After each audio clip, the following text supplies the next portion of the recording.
I'm going to use my gavel.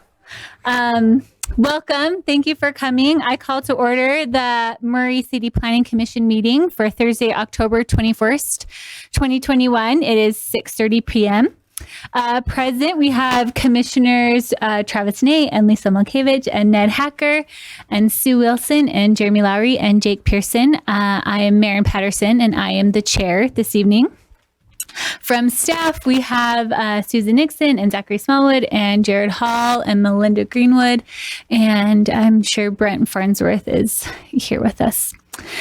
Okay, we want to welcome you to the meeting and go over some just kind of business items for you. We are grateful that you are here and we're thankful that you're participating in our meetings. Some etiquette items to review. We ask that you take a moment to silence all of your cell phones, please. And if you need to take a call, please step out into the hallway. When it comes time, if you would like to make a public comment on one of our agenda items, there will be an opportunity for you to do that. We are asking that anyone that wants to make, I have a couple up here. If you would like to speak and make a public comment, there is a paper that you can fill out up here on this front table. So grab one of those and you could hand that to staff when you have filled that out.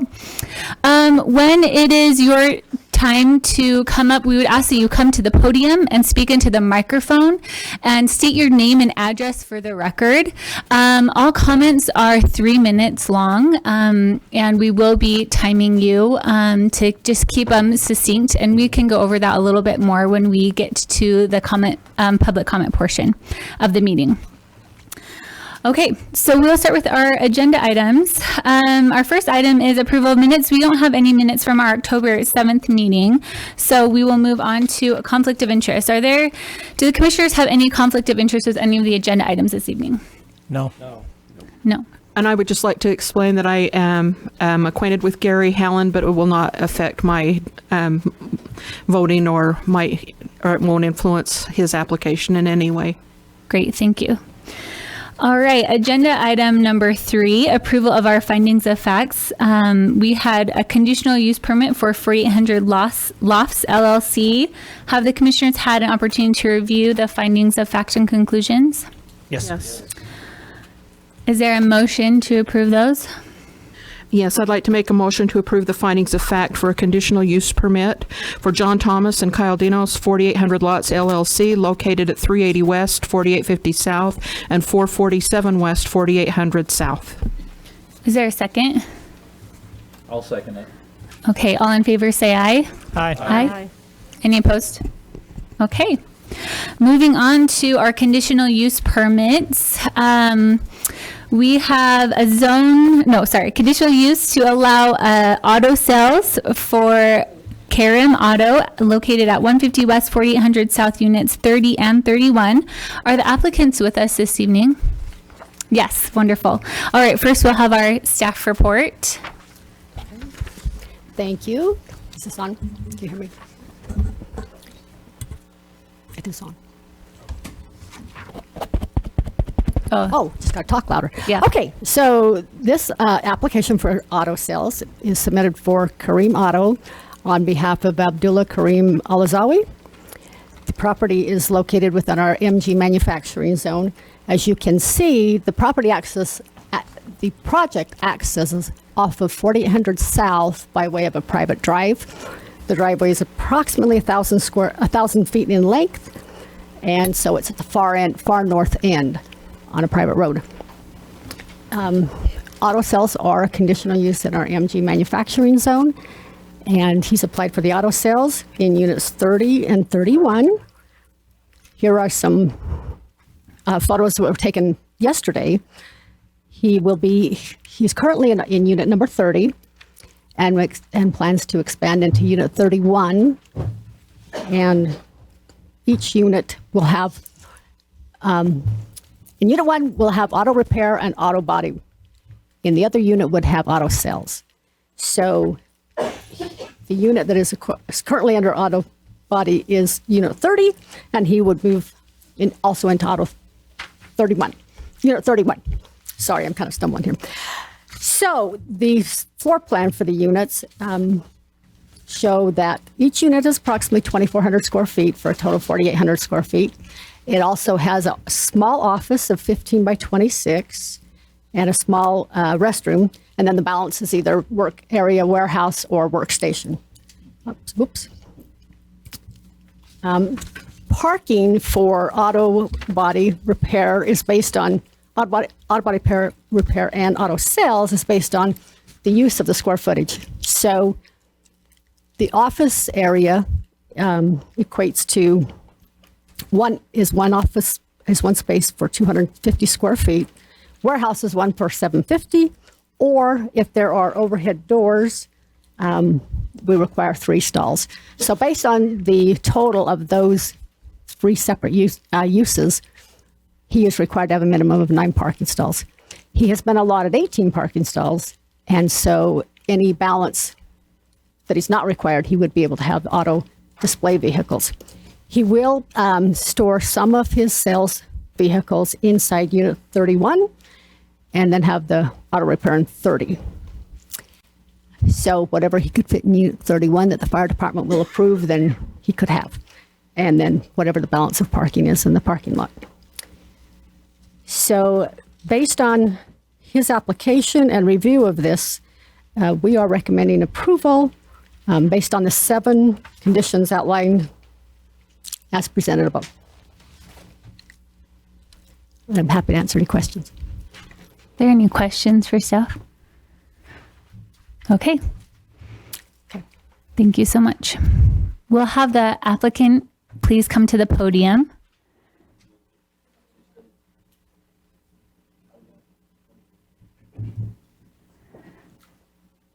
Hi, welcome. Welcome, thank you. If you could state your name and address for the record. My name is Abdul Karim Al Hasnawi. My address 4800 South, 150 West, shop number 30 and 31. Great, thank you so much. Thank you. Have you had an opportunity to review the conditions, the 7 conditions for your approval? ها؟ موعد إيه. هاي السبعة اللي تقول لا مو هاي. The ones right here, right? Yeah.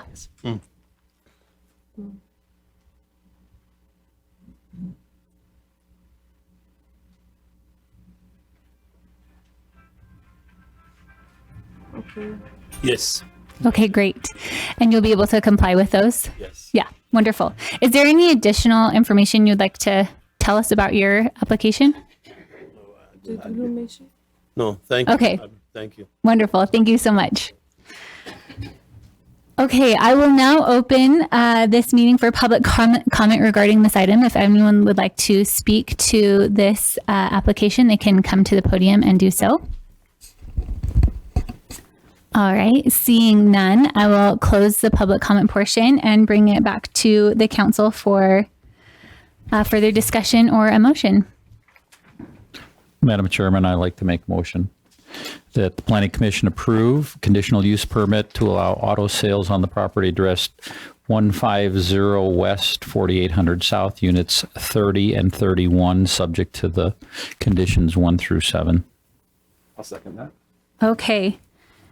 I have a motion by Commissioner Hacker and a second by Commissioner Lowry to approve a conditional use permit to allow auto sales on the property address 150 West, 4800 South, units 30 and 31, subject to the 7 conditions. Is there any discussion on that motion? Okay, we can take a vote. Okay, Mr. Ney, Yes. Ms. Milkevich? Yes. Mr. Hacker? Yes. Ms. Wilson? Yes. Mr. Lowry? Yes. Mr. Pearson, excuse me, Yes. and Ms. Patterson. Yes. I do So have, motion passes. Your conditional use permit is approved. and Chair, he wanted me to mention to everybody that he did bring everyone treats out in the hall if you want to go out and have. Thank you so much. That's wonderful. Thank you so much. I can say that now that the application's been approved, so. Can we postpone the meeting for a little? I was going to say, I'm going to take a break. And you guys are free if you're, now that your application's done, you can go if you need to. Thank you so much for coming. All right. And for bringing treats. That's exciting. All right. Let's move on to agenda item number 5, zone map amendment from A1 to R18 low density single family for the property address 5700 South 800 West. Is the applicant with us this evening? Okay, wonderful. We'll first have our staff report. Thank you, Chair Patterson. I appreciate that. So this is a request for a zone map amendment from A1 agricultural to R18 low density single family located at 5700 South 800 West. It's located just west of Vmu Elementary. Here you can see it's about 1.62 acres. It's located, like I mentioned, in the A1 zone. It's surrounded mostly by R18 zoning and single family homes in the area. The general plan lays out specific designations for properties for the entire city, and in this area, it's located in what's called the low density residential category, which includes the A1, R18, R16, other zones as well. So low density residential. Oh, I put a slide in here that shows what zones correspond. So the existing zoning, like I said, A1 proposed as R18. This is to allow for a potential subdivision.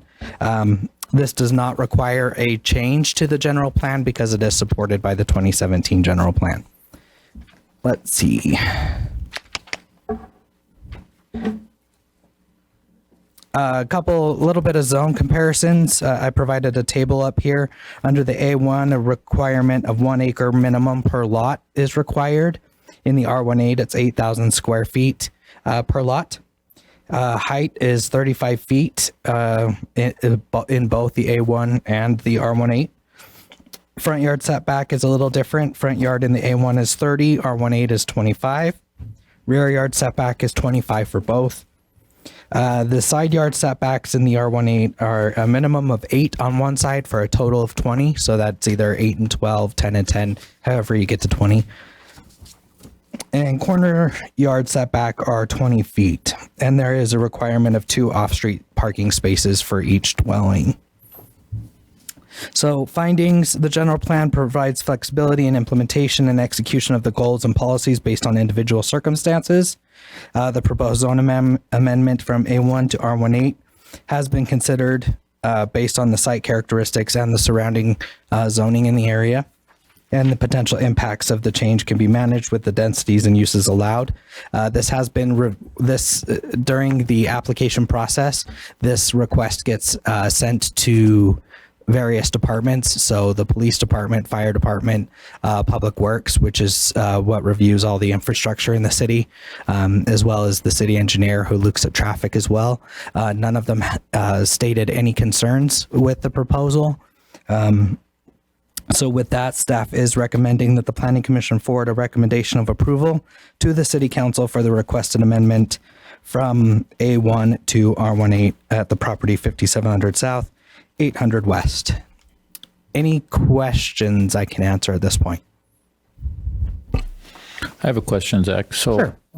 We had 1.62 acres there. So with the new zoning, what would be the maximum number of? I knew you were going to ask me that, and I should have looked that up. Potentially put on that parcel. The maximum would be a maximum of 9. That's before taking out the road, which would be taken out during subdivision process. So realistically, 5 or 6. Realistically, 5 or 6. Thank you. Yeah, no problem. Any other questions? Okay. If we could have the applicant come up and state your name and address for the record.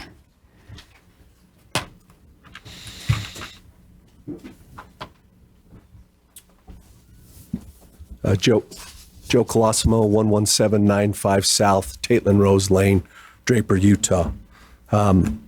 To answer your question, I've done a little bit of a layout and factoring in the roads and all the requirements of Murray City, I can get 7 8,400 square foot lots. So 5 or more like 7. So any Great. questions that I can answer? Yeah. Is there any additional information you would like to give us about this I think zone map? Zach did a stellar Yeah. job. Okay.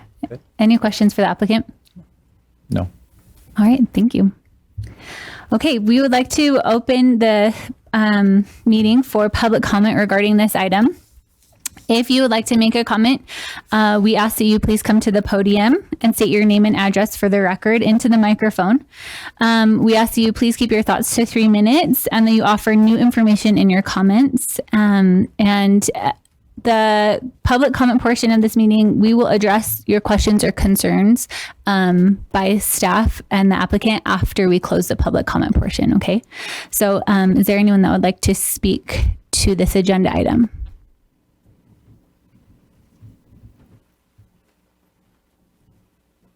Pam Cotter, 752 Bouillon Street. Okay, so if you could pull that map back up. I have a question about the traffic. Is there any way that whoever in the city, when there are activities going on in Riverview and in Viewmont during the day or in the evening, there's no parking at all on the street. So as a citizen, I'm wondering if we could ask the school district if they could get a design team to get some parking in there. Because right now on 800 West Trip Lane, there is parking going on. If there's a soccer match going on in Viewmont and a baseball game going on in Riverview, then we have so much traffic that I've been hearing from the neighbors that they are very, very, very, very concerned about this because we don't have that access now where NeighborWorks is going to be building. So we need to look at this really, really seriously because you're impacting a lot of homes. And we just don't have one parent that goes to Viewmont to drop their kids off. And we don't have one parent that drops their kids off to Riverview. There are many, many, many. And it would be nice if sometimes when we're on these planning and zoning or city council meetings, if we get up and we sit with our car and watch the constant stream of traffic that pours into Riverview. To get to Murray High, I substitute for Murray High, I have to be out on 7th West by no later than 7:20. If I'm not out on 7th West by 7:20, I'm going to be late to get to Murray High because we have parents from Horizon area bringing their kids over to Riverview. And because they can't make a left-hand turn, they have to make a right-hand turn, which impacts the other subdivisions. So it would be nice if someone in the city could talk to the school district about redesigning their parking. Because in about 2 weeks, we're going to have Halloween celebrations. And if you had kids that go to elementary schools, there's not just one car there. They're parked all the way on Bouillon and they walk up to the schools. So it would be nice. The residents are very, very concerned about this one, and I'll get up and talk about the NeighborWorks also. But they are very, very, very concerned about this project and the other one. Thank you. Anyone else would like to? Do you have a paper? They'd like to speak to this agenda item. Okay, then I will close the public comment period for this item. Zach, who would she talk to about the school? Probably just contact the school district? Well, so what I could say specifically is that we do have quarterly, I believe it's quarterly, Melinda, coordinating meetings with the school district, and we can definitely bring that up in an upcoming in an upcoming meeting with them. So we are aware now that needs to be addressed and bring up additional parking at Riverview or Viewmont. That's definitely something that we can address. So, and I think that's not something that's unique to these schools. I think lots of the elementary schools Yeah. struggle with parking on Yeah, parades or events or things Of course. like that. Yeah. Okay. So, but that's definitely Yeah. heard. So yeah. Oh, I'm sorry. The public comment period is closed. Yeah, so we do understand I can't address it as part of this Right. as part of this application, the parking at the schools. We are aware of traffic issues with Riverview and Viewmont. We're acutely aware of it. What would be the appropriate venue for a citizen to should address those concerns? Yeah, they could definitely reach out to the school district themselves, and they can definitely bring that up to the school district. And I apologize, I don't remember the gentleman's name. Do you? Well, Jennifer Okay, Covington that's is fine. still the Yeah. superintendent. Yeah, Jennifer Covington is the superintendent, so you could reach out to her office. Yeah. And Madam Chair, I just feel it's important to say, I mean, it's not us and them, all of us up here have had kids in school or currently have the kids in school. And we agree, we've gone to events at schools recently and we agree parking's an issue. It's just, that's not a topic for us to address here. We hear you, we agree, but Yeah. it's something to address with the school district. And we all, I've talked to the school district. I know other people in the committee as in the different role as a parent, but Definitely. And it's not only Riverview and this elementary school, it's a number of Yeah. them throughout the city. all 8 So I elementaries think- and all 2 junior highs and 1 I agree with Right. Lisa. You could tell them that the planning commission thinks this is a good idea to look at this. Okay. How to increase parking at our schools. We'll make sure it's brought up. Thanks. Okay. Thank you. All right. Is there any further discussion? Okay, then I'll entertain a motion. Madam Chair, I'd like to make a recommendation of that we forward a recommendation of approval to the City Council for the requested amendment to the zoning map designation of the properties located at 5700 South, 800 West from A1 agricultural to R18 low density single family as described in the staff report. I have a motion by Commissioner Wilson. Is there a second?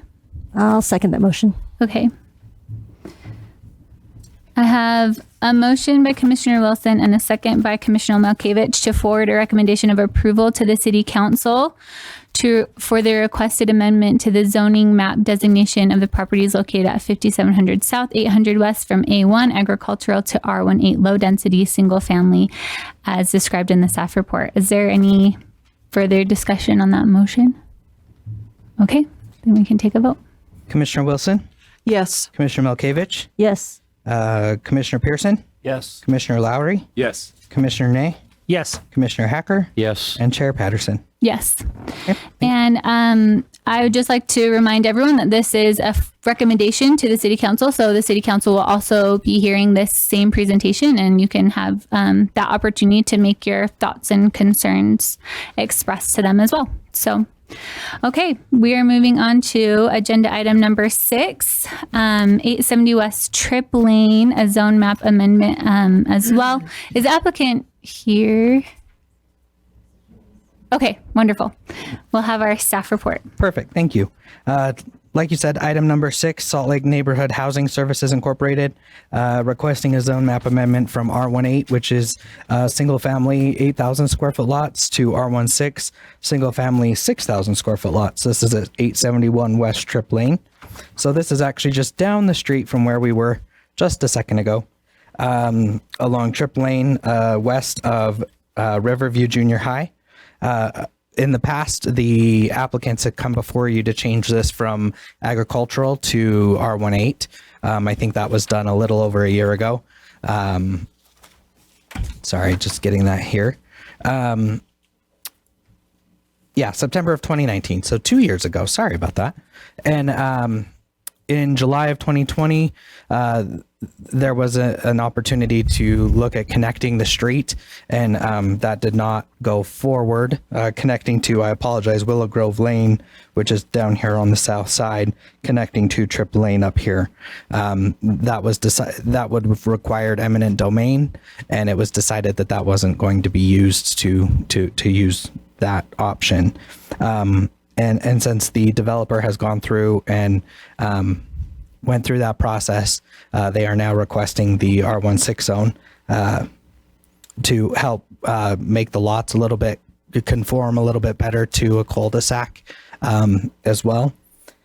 They are in the R1A zone currently. These are pretty much the same slide, so I apologize. So the general plan lays out a future land use for every property. This is located in the low density residential, which again allows for the R18 and R16. So this does not require a general plan amendment. So some of the zone comparisons here. The biggest one is the 2,000 square foot lot difference. The R18 is 8,000 square feet. R16 is 6,000 square feet. You actually get a little bit lower height, 5 foot difference, a height max of 30 feet in the R16 as opposed to 35 in the R18. Front yard setback is a little bit less. It's 20 feet instead of 25, and side yard setbacks are 5 feet. And again, it still requires the 2 off-street parking spaces, so that's still required for every single family.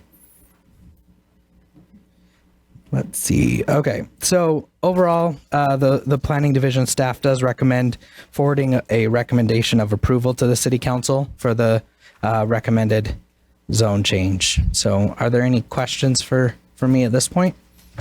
Zach, is the applicant the Solid neighborhood housing, or is it Neighbor Works? They're the same thing. They are? Okay. Yeah, they are the same body. I'll just want to disclose then, I, in the past, have served as on the loan committee for Neighbor Works in a volunteer position. It won't impact my opinion or judgment, though.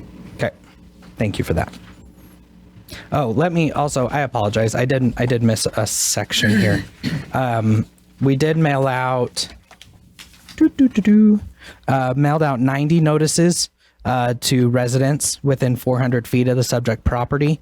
I received 2 phone calls concerned with traffic along Trip Lane, and 1 email in support of the zone change. And I believe you guys received additional comment in your packets and since then. So, okay. Any other questions I can answer? Just one quick question on the change from R18 to R16. On how many houses would that increase add to the property? Goodness gracious. So I apologize. I should have been prepared for that one too. But the applicants are proposing to go from 10 to 13. So it's not a big change, just 10 to 10 houses to 13. But then you pick up the bonus of only having a 30-foot house, correct? Yes. Okay. Yeah. Thank you. No problem. Okay. We will have the applicant come forward and state your name and address for the record.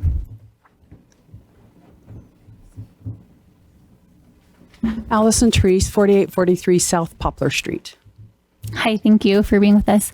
Is there any additional information that you would like to give us about this application? I just thank you for considering it. We've kind of been a long time coming on this project, and we just really appreciate all your hard work and Jared and his team and everyone else that's put into it. And we just really appreciate your consideration. Thank you.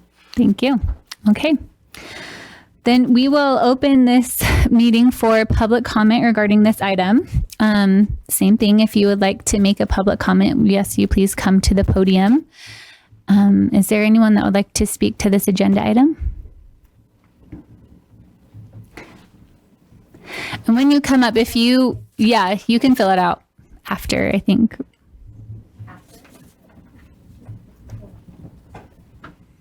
Elizabeth, can you hear me? Yeah, you just got to talk loud. Yeah. Elizabeth Larson, 5659 South 800 West. My concern is, as kind of was mentioned about the traffic on Trip Lane with that, with 13 new homes. I'm fine with the homes and everything. I'm just mostly worried about if they've done any kind of a traffic study or impact study, because Trip Lane is extremely narrow. And I live right around the corner from Anderson Avenue, which is the street Viewmont's on, and it is way wider. And I think it accommodates school traffic much better than Trip Lane does. And I'm just concerned with that many more homes coming in there. I don't know what that's going to do. And I just wanted to kind of second the thoughts that have been expressed about problems with school. I believe when I compare Hillcrest and Riverview's way of dropping off kids, where people can drive to take kids, the safety, there's no comparison. There's two ways into Hillcrest, from State Street and from 53rd. There's nice drop-off areas. It's so safe, and I just don't see that at Riverview, and I'm just wondering how this might impact it.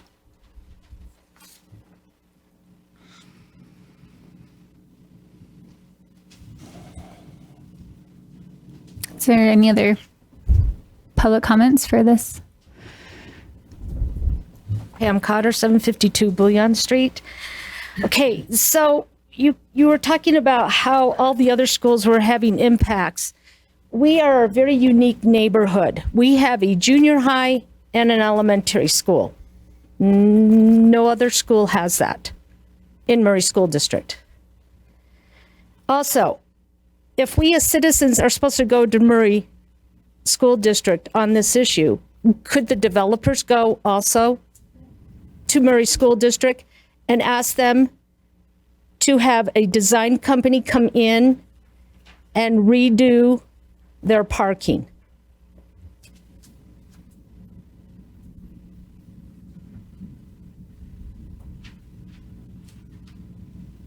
Any other comments on this item? Okay. Scott Hales, 820 West Trip Lane. I'm totally in favor of what NeighborWorks is trying to do here, and with their previous thing. But as has been expressed, both 8th West and Trip Lane are narrow streets, and we've lived there over 20 years, and it's just got worse and worse and worse. Either the 8th West and Trip Lane need to be widened, or something needs to happen with the streets in order to get people in and out of there. We had an occasion this last summer where there were 8 soccer games going on at Riverview and soccer games going on at Viewmont. We had to get out of our house to try to get up to 7th West to get to where we were going. That portion of 7th West, or of Trip Lane, was backed up clear to our house. A whole block. It's ridiculous. Saturdays, football happens over there. We had our mailbox knocked off of our post while we were out of town. But I mean, there's all kinds of issues here. The housing is great. I'm in favor of that. Get rid of that blank lot that's sitting there, but something needs to happen with the traffic. And I know that that's not something that you necessarily can consider, but the city needs to do something. Thank you. Thanks.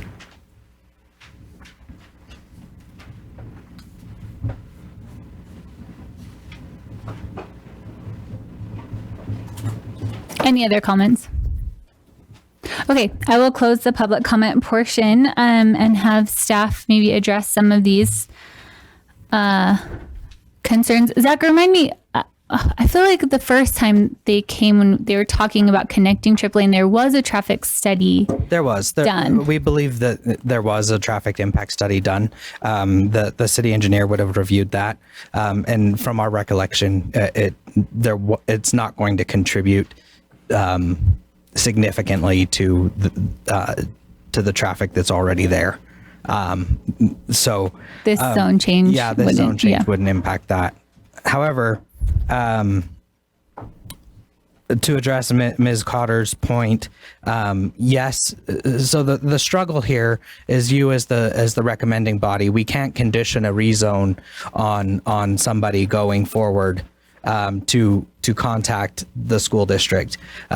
We as staff can go and address that. And one thing I did, we kind of talked about this just briefly between the the two hearings. And the person who's over the facilities is named David Roberts.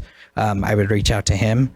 He kind of is over facilities for the school district. So he might be able to work on something. I have also, just personal anecdote, I drive 7th West every morning to the office and back home in the evening. And I do notice that Trip Lane is much more narrow than Anderson.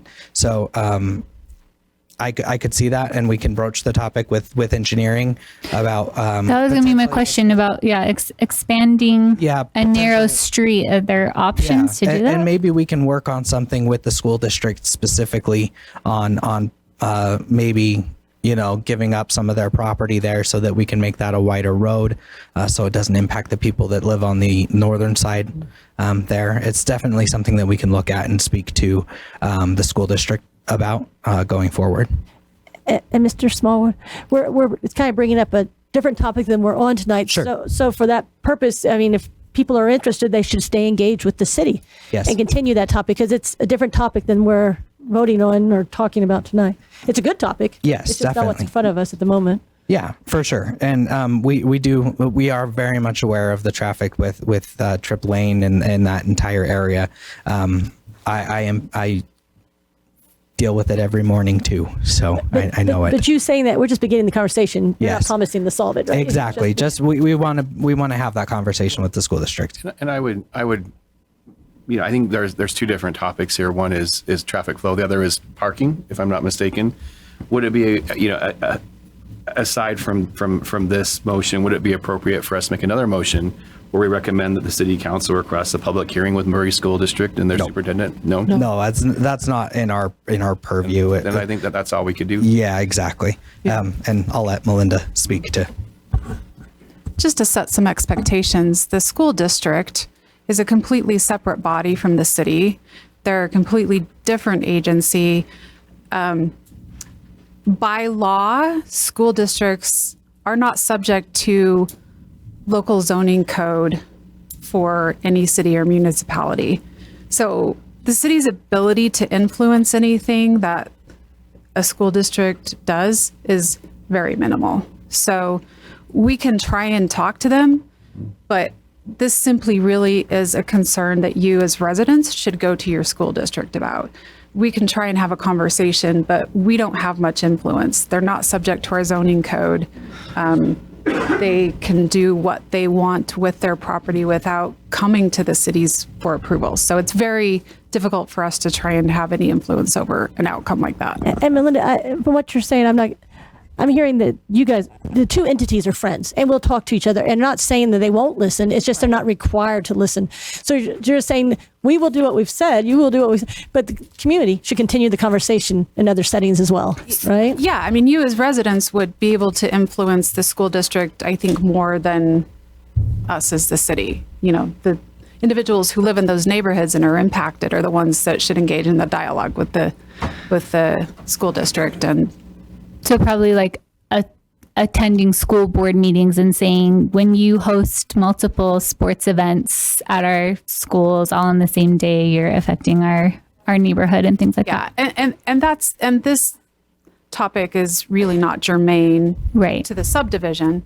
And as Mr. Smallwood mentioned, we can't make a condition of approval based on something that the property owner wouldn't have any ability to control, which is essentially why we're here again hearing this, because we when the commission approved the preliminary subdivision for the R18 zoning, it was with a through street, and that was also NeighborWorks couldn't control what happened with private property. The city council didn't vote to go through with the street, and that's why they're back here for the R16 zoning. Okay, great. Thank you. All right. Is there any further discussion by the commission? I just had a comment. I live in an R16 neighborhood, just so everybody knows.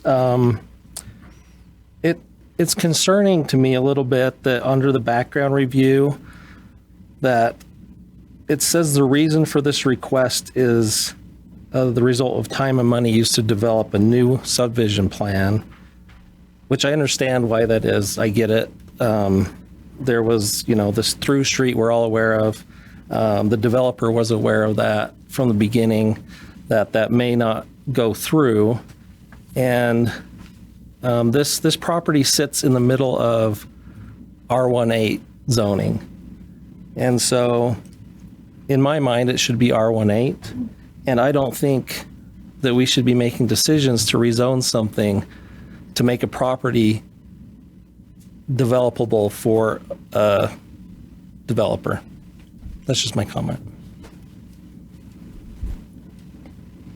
I guess I'll counter that comment and simply say that it helps with affordable housing simply because it's less property, and so they are able to sell it for a slightly smaller or less price. It's not going to be significant, but it is slightly less. It's also more efficient use of the municipal water sewer because you're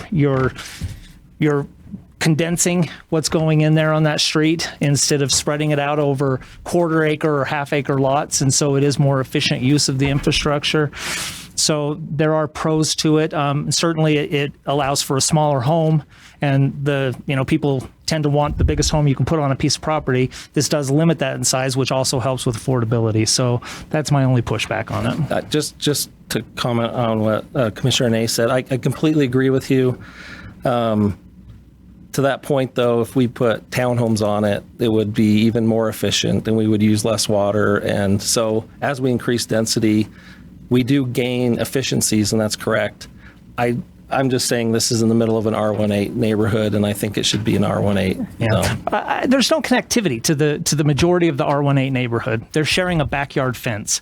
And so really their primary neighbor outside of the two homes that sit across from the softball fields are the school softball fields. And so I agree. And to be fair, my R16 neighborhood is adjacent to an R18, and you'd be hard pressed to tell the difference between the two. Well, I was going to say, if you zoom out, I think just across 7th West is all R16 also. So just, not. I don't believe, is that? I think 7th West, yeah. I just want to join the conversation. I appreciate this conversation, and I appreciate this commission because we have these conversations. And, I agree in the surface. It looks like we're changing a zone. Then when you dig into the details, it's 3 homes, no effect on infrastructure. I don't know. On the surface, you can make that argument. I think we dig into the detail, the argument gets watered down slightly. I am looking at the zoning map, and from what I'm looking at, it's all R18. Only R16 is on the very, very west side of Murray City, where I live. There's a little R16. I mean, I don't know. I don't have a map in front of me, but I know recently on the other side of 7th West, we've zoned some properties R16, and they've rebuilt some properties like that. I don't think it's... Sorry. And I guess I say that also because I live in an area that's R18. That's my neighborhood. And my house fits the requirements for R16. There's houses in my R18 that are technically R16, so I don't think... Okay. At this level, if we were talking condos, different conversation. Right. But when we're talking the difference between 10 and 13 houses, I don't know if anyone would notice that difference. I completely agree with you. I'm agreeing with you on that. I don't think anybody would notice. Okay, great. And having coached softball there for over a decade, I can appreciate the traffic backups, especially if a bunch of people are trying to turn left off a trip lane during the 6 and 7 o'clock hour. It's quite miserable to try to get out of there in any meaningful way. And I've been there where you're hard pressed to even get your vehicle out, regardless of whether there's traffic, just because cars are parked so tight. And, police enforcement has been spotty at best, and it never really works out the way it's intended to. And so, I do appreciate your unique issue with it. It's got to be the school district willing to relent. And at least with my interactions with the softball league, my wife ran the league for a number of years. Trying to get anything from them was impossible, and we had to invest every penny in the fields that the school district owned. It's a tough fight. I encourage you to have the fight, but it's a tough fight. Yeah. I think the tricky part too is that it would also be money for them, right? So any further parking, anything that they would add, it would also, that's money that we don't know what they have or don't have. Great discussion. Is there any further thoughts or emotion on this item?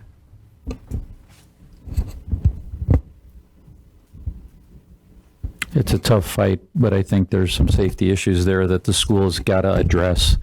And I think we as all citizens here, myself included, and the staff, need that, make that clear, and the city council to the school board, that there's issues, not just turning issues, but safety issues. And it's not only during baseball or soccer, it's every day. Coming and going. So with that, Madam Chair, could I make a motion? Yes. I make a motion that we forward a recommendation of approval to the City Council for the requested amendment to the zoning map designation of the property located at 871 West Tripp Lane from R18 low density single family to R16 medium density single family as described in the staff report. Is there any discussion on that motion? Is there a second? I'll second. Okay. Sorry, Sue. Okay. I have a motion by Commissioner Hacker and a second by Commissioner Ney to forward a recommendation of approval to the City Council for the requested amendment to the zoning map designation of the property address 871 West Tripp Lane from R18 low density single family to R16 medium density single family. We can take a vote. Commissioner Hacker, Yes. Commissioner Ney, Yes. Commissioner Milkevich, Yes. Commissioner Lowry, Yes. Commissioner Wilson, Yes. and Commissioner Pearson. No. And, and Chair Patterson. Yes. All right. Motion for approval is forwarded to the City Council. So thank you for those comments and being with us. All right. We will move on to agenda item number 7, general plan amendment and zone map amendment. Is the applicant here, the Boyer Company?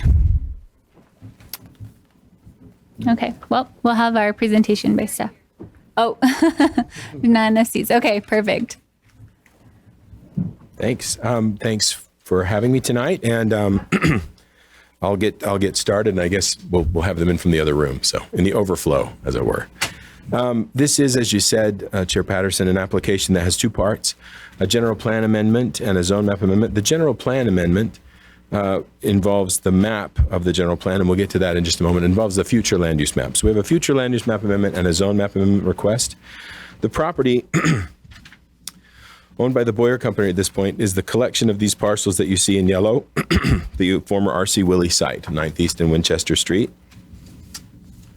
It is currently in the CD zone. You can see the red color is the CD zoning. There are several properties along 9th East that they do not own that are also in that same zone. And again, just to the west of them, the properties surrounding them mostly to the west and to the north are all single-family residential zoning, the R18. This is a segment from the future land use map. It does look very similar. The red color is general commercial, and the yellow that you see to the north of it is low-density residential. Just to give a little brief, quick overview of what the future land use map is, this is map 5.7 of the general plan, and what it does is identify every property in the city with a future land use category, a designation of what that property could be or should be. And the properties are currently in the in the general commercial category. And each category comes with some descriptors and some assigned zones that are appropriate for that category.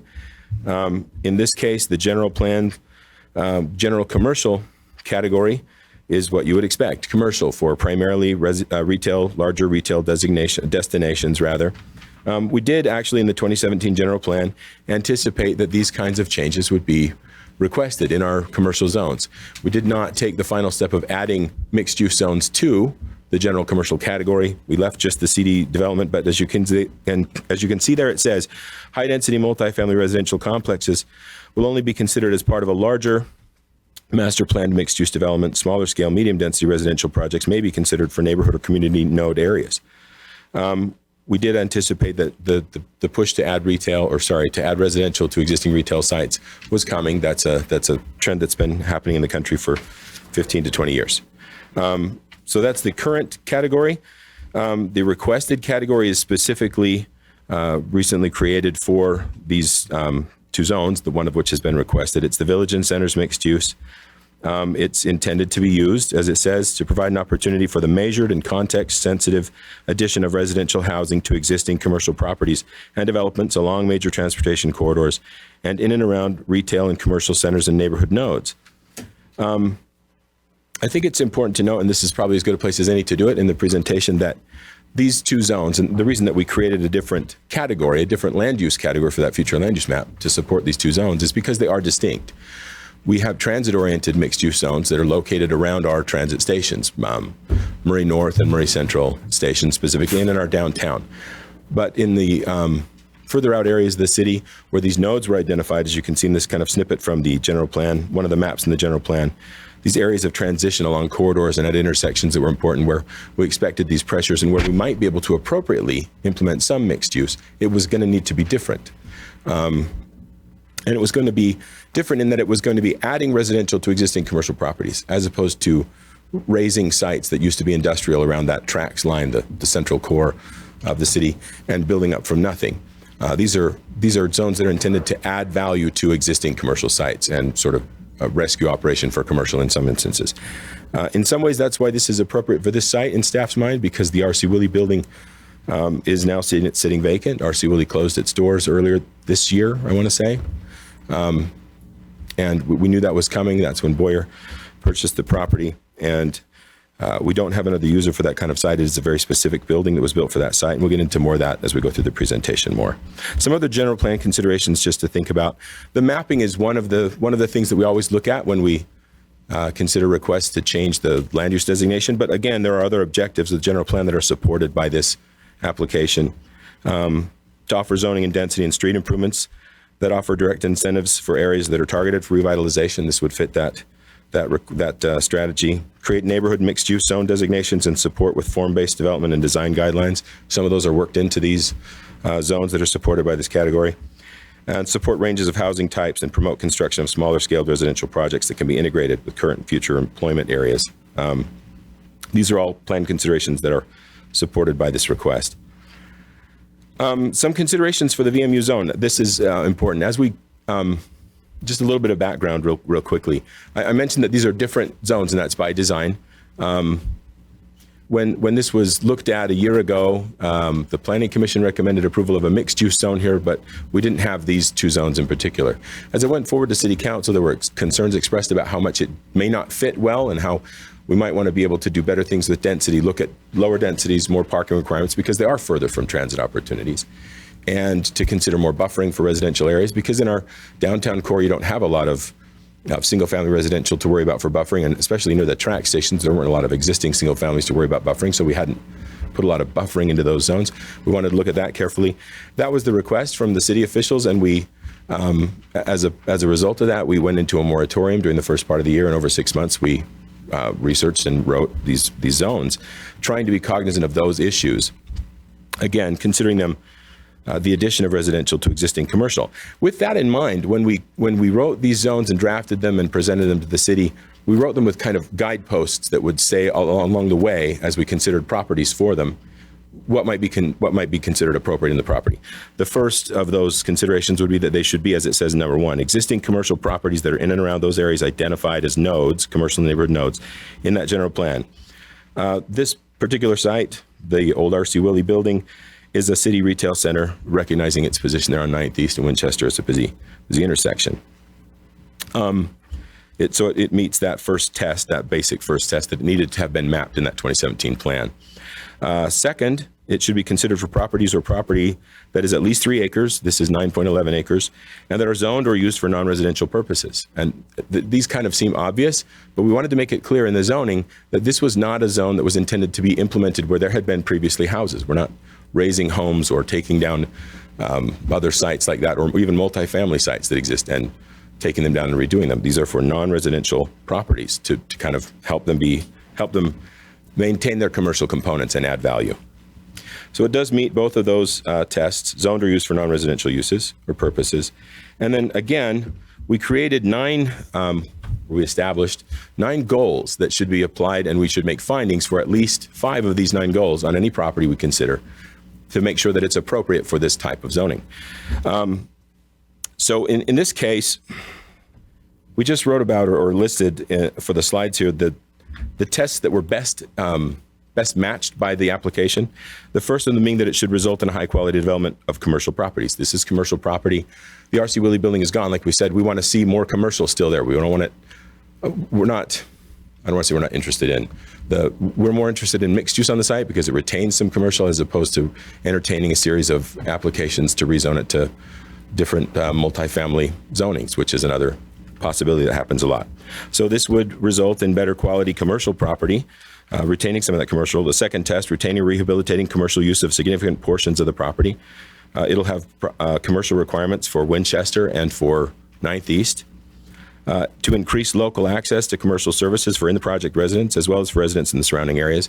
The R.C. Willey is gone and there aren't services there anymore. We'd like to see those replaced for folks in that area. That helps us all with compact development, allows people to not use their vehicles to get to things that they want to use or purchase. To promote a greater variety of housing options within Murray neighborhoods. Again, that's a goal that you see crop up in the general plan over and over and over again, and we see this particular application being meeting that goal. To promote opportunities for life cycle housing and for moderate income households, different missing middle housing, townhomes, different attached housing styles and multifamily housing will help with those goals. To provide increased walkability on the project site. We'll talk about it in a moment, but these kind of projects in this zone also require master site plan approvals. That lets us really dig down into the development process and make sure that there's walkability and connected pathways, et cetera, so we can have that happen. To create and contribute to a sense of place and community. If it's done right through that master site plan process, that should be the case. And to result in improved conditions for buffering and transition between the project site and adjacent residential uses. And we're going to talk about more of those things in a moment as well. But we do find as staff that the project meets 8 of the 9 required findings. So it should be considered for that zoning. Some of the main differences between the VMU and the CD zone, and we'll talk about buffering that we just mentioned in a moment. But the first and most obvious difference is that the CD zone, the commercial zone, does not allow any kind of residential. It doesn't allow single family homes or multifamily homes of any kind. The VMU zone, by contrast, will allow residential densities of up to 25 units per acre as a base density. There is an allowance to go higher than that. We created kind of a matrix as we were reviewing this with the city and went up to 35 units if they can provide affordable housing, 15% of the units. It gets more difficult to get to the higher densities, obviously. You provide additional amenities or you provide additional affordable housing guarantees to get the density higher. But it caps at 35 units per acre regardless. Excuse me. Parking, again, that's indicative of the fact that we wanted to look at reduced densities. The mixed use zone that we looked at originally here a year ago, it was anticipating 40 to 50 units per acre. This is significantly less than that. It's more likely to be 25 or 30. That's more manageable. These are densities that we arrived at in working with the public works officials, working with Public Works Department, about what kind of densities would be manageable for our public services that are available for sewer, for water, for power, et cetera. Parking, again, we felt like as a staff, the parking requirements, they're very minimal in the transit-oriented development zones, the transit-oriented mixed-use zones. So the parking requirements were increased. For studio units, it's 1.25 spaces per unit. For residential 1 bedrooms, it's 1.5. For 2-bedroom residential, it's 2.15. And for 3-bedroom residentials, it's 2.65 spaces per dwelling unit. Just a fun side note, that's 0.15 spaces more than we require for multifamily of any other kind, the 2.65. You have a 3-bedroom apartment in the RM25 zone, it's 2.5 spaces. It's slightly higher in this in recognition that 2.5 might be low. Can we spend a minute here? Sure. Would you talk to me about the transit-oriented zones, what that parking is? Because a lot of times when these projects come forward, they use fire clay as an example, saying, look how awful parking is going to be. Can you clarify that a little bit here, please? Yeah, that's a great question. So the transit-oriented development zone, the TOD zone where fire clay, what we call commonly fire clay, it's a 1-to-1 parking ratio. or it was when Fireclay was developed. We've actually just increased that slightly as well in the rewrites of the different mixed-use zones. And I don't have those numbers in my head, I'm sorry, but it was at the time that was all developed, one to one, regardless of the bedroom counts. One of the significant changes that we made was to look at the bedroom counts as opposed to to just the unit numbers. Sorry. 0.75. Well, yeah, that was the actual requirement. Is that what they provided? Oh, okay. So it was actually by development agreement, right? I think okay. So I'm just flat wrong, not just that it's development agreement. So 0.75, very, very low. We've sent in the MCCD in the downtown zone, it's 1 to 1, and in the mixed use zone, it was 1 to 1 as well, or a variation from 1 to 1.85, depending on how far you were from tracks. It was very complicated. We've backed off of all of that and gone to a bedroom count instead, trying to recognize that as time goes on, we may use less and less of that parking, but right now, the bedroom count is really what's going to drive the parking more. We worked with with a transportation and parking consultant to develop those numbers, got some plans done and everything, so we're confident that those are good numbers to work with. Okay, thank you. Great, thanks. Just a couple more things. The Vmu Zone also does require project amenities. When you have up to 150 units, you have to provide 2 project amenities and 1 additional amenity for every 100 units. That's significant because as you look at increasing the residential density, if you want to go from 25 to 30, one of the things you have to do is provide a couple more outdoor amenities. This is in recognition of open space. I know that's a big concern with folks, especially, I know that people living adjacent to these areas worry about open space a lot. People living in them worry about open space probably even more because you don't have any of your own. You have to share with everybody. So if they're going to get additional density, we wanted to see additional open space and additional amenities. The minimum open space requirement is 15%. And as you can see, as you do amenities, you also increase your open space if you want to get to that 30 units per acre. So we see a better project, or we see affordable housing provided, or we don't see the additional density. Buffering was a main concern. There were no real buffer requirements in the mixed-use zone that was proposed previously, and there aren't a lot of buffering requirements in the CD zone. We do have a requirement for a 10-foot landscape buffer with a solid fence, solid wall. In the CD zone, we have that as well in this VMU proposed zone. The difference between those two zones, the CD that's existing and the current zone that we're proposing, the VMU, is that beyond that, we have a couple of other considerations. Within that first 100 feet of that residential zoning boundary, you have to have that 10-foot buffer in the wall. But we also require under the site development standards that buffer not have any buildings directly adjacent to it. Something has to intervene, either a site access road, surface parking, some kind of amenity. Maybe it's the trail, maybe it's play courts or something. But something intervenes between the first buildings on the project that are adjacent and the buffer itself. And then those first buildings that are adjacent, again, they can't be more than 8 units to a building. So there wouldn't be we wouldn't allow any giant apartment block buildings in that particular area directly adjacent to that buffer line. They'd have to be something smaller, 4-plexes or 8-plexes or townhomes. And 35 feet is what you would see in an R18 zone for max height? Yeah, 35 feet is allowed in the R18. 30 feet for commercial, you can go to 40, depending on conditional use permits, and you get additional height as you get further from the residential zone in the first 100 feet. We also require, or allow rather, only 35 feet for that first 100 feet in this VMU zone that's proposed. 35 feet, 2 stories, and no rooftop deck amenities. That's kind of been a concern for a lot of multifamily housing that you're familiar with as the commission. The exception for that being live-work units that have to use their bottom floor for commercial and don't get to count that commercial space for their parking. We would allow them, as long as they're at least 50 feet away, even though they're within that 100 feet, to be 3 stories or 40 feet, but still no rooftop amenities. And for commercial requirements, we allow live-work units for commercial requirements to fill that requirement that they have, but only up to 20% of the total requirement. So you wouldn't see a ton of live-work units on a project, generally speaking. Trying to see if I'm missing anything in there. Public improvements are different in this zoning, so you'd see good pedestrian access and pedestrian connectivity. We have those nice wide 7-foot sidewalks, 8-foot park strips that'll be required on the frontages of 9th East and Winchester Street. We are recommending that you forward a recommendation of approval to the City Council for both the general plan amendment and for the zone map amendment. And I'd be happy to take any questions that you have. I just have 2. Sure. under section 17.164.010 under purpose, it just talks about, and this is a clarification. I want to do this in the pre-meeting, but we ran out of time. Yeah. It says existing commercial properties in and around areas identified as commercial and neighborhood nodes.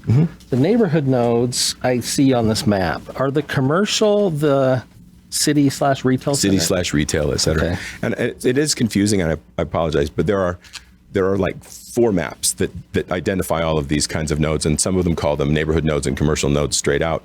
Some of them call them retail and city centers. Some of them call them BRT villages.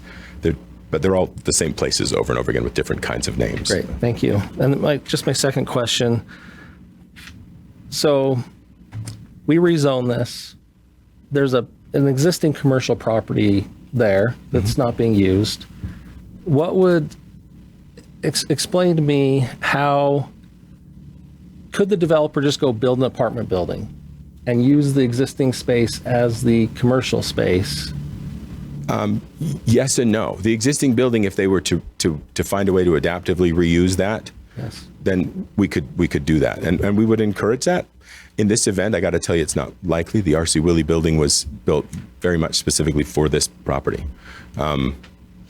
But yes, we want to see buildings adaptively reused. For example, these zones were created to say if the Shopco building closes and there's a way to save that building, there's value in that building. If we can get another tenant there by adding residential to the site rather than tearing down the building and starting all the way over, great. That's more sustainable, et cetera. But it's not always going to be the case. There might be some where we can adaptively. So my question, I guess, then, if they could utilize that space as their commercial requirement, what guarantee is there that there would be a tenant in that building? Oh, I see what you mean. So we would. That's a great question, and I should have I'm missing a slide, and so I'm gonna pretend it's there, and it's probably in my other slide deck for the next project. In this zone, 3 acres or more, and all projects that get rezoned for this have to be 3 acres or more. They require master site plan approval, and that means that they come to you with certain requirements. And I'm going to just take them out of my code section because I don't have my. Well, I know I got a slide. I'm just going to go forward. I'm going to steal Gary Howland's slide for just a second. Okay, so in the master site plan that's required for any development. So let's say you're hypothetical. They want to use this building. They come to us with, and they can't make the application until they bring it with a traffic impact study, a parking analysis, an adequate public utilities and facilities review that they've done with our public works staff and written up for us, and any other kind of public services review that we feel like might be appropriate, fire, schools, police, et cetera. That master site plan also it has a bunch of requirements. You have to do a central feature. You have to make sure that buildings are oriented to create open spaces, a lot of different things that we'll use to move things around on site and make things nice. But it also carries with it a requirement for a master site plan agreement, kind of a development agreement between the city and the developer.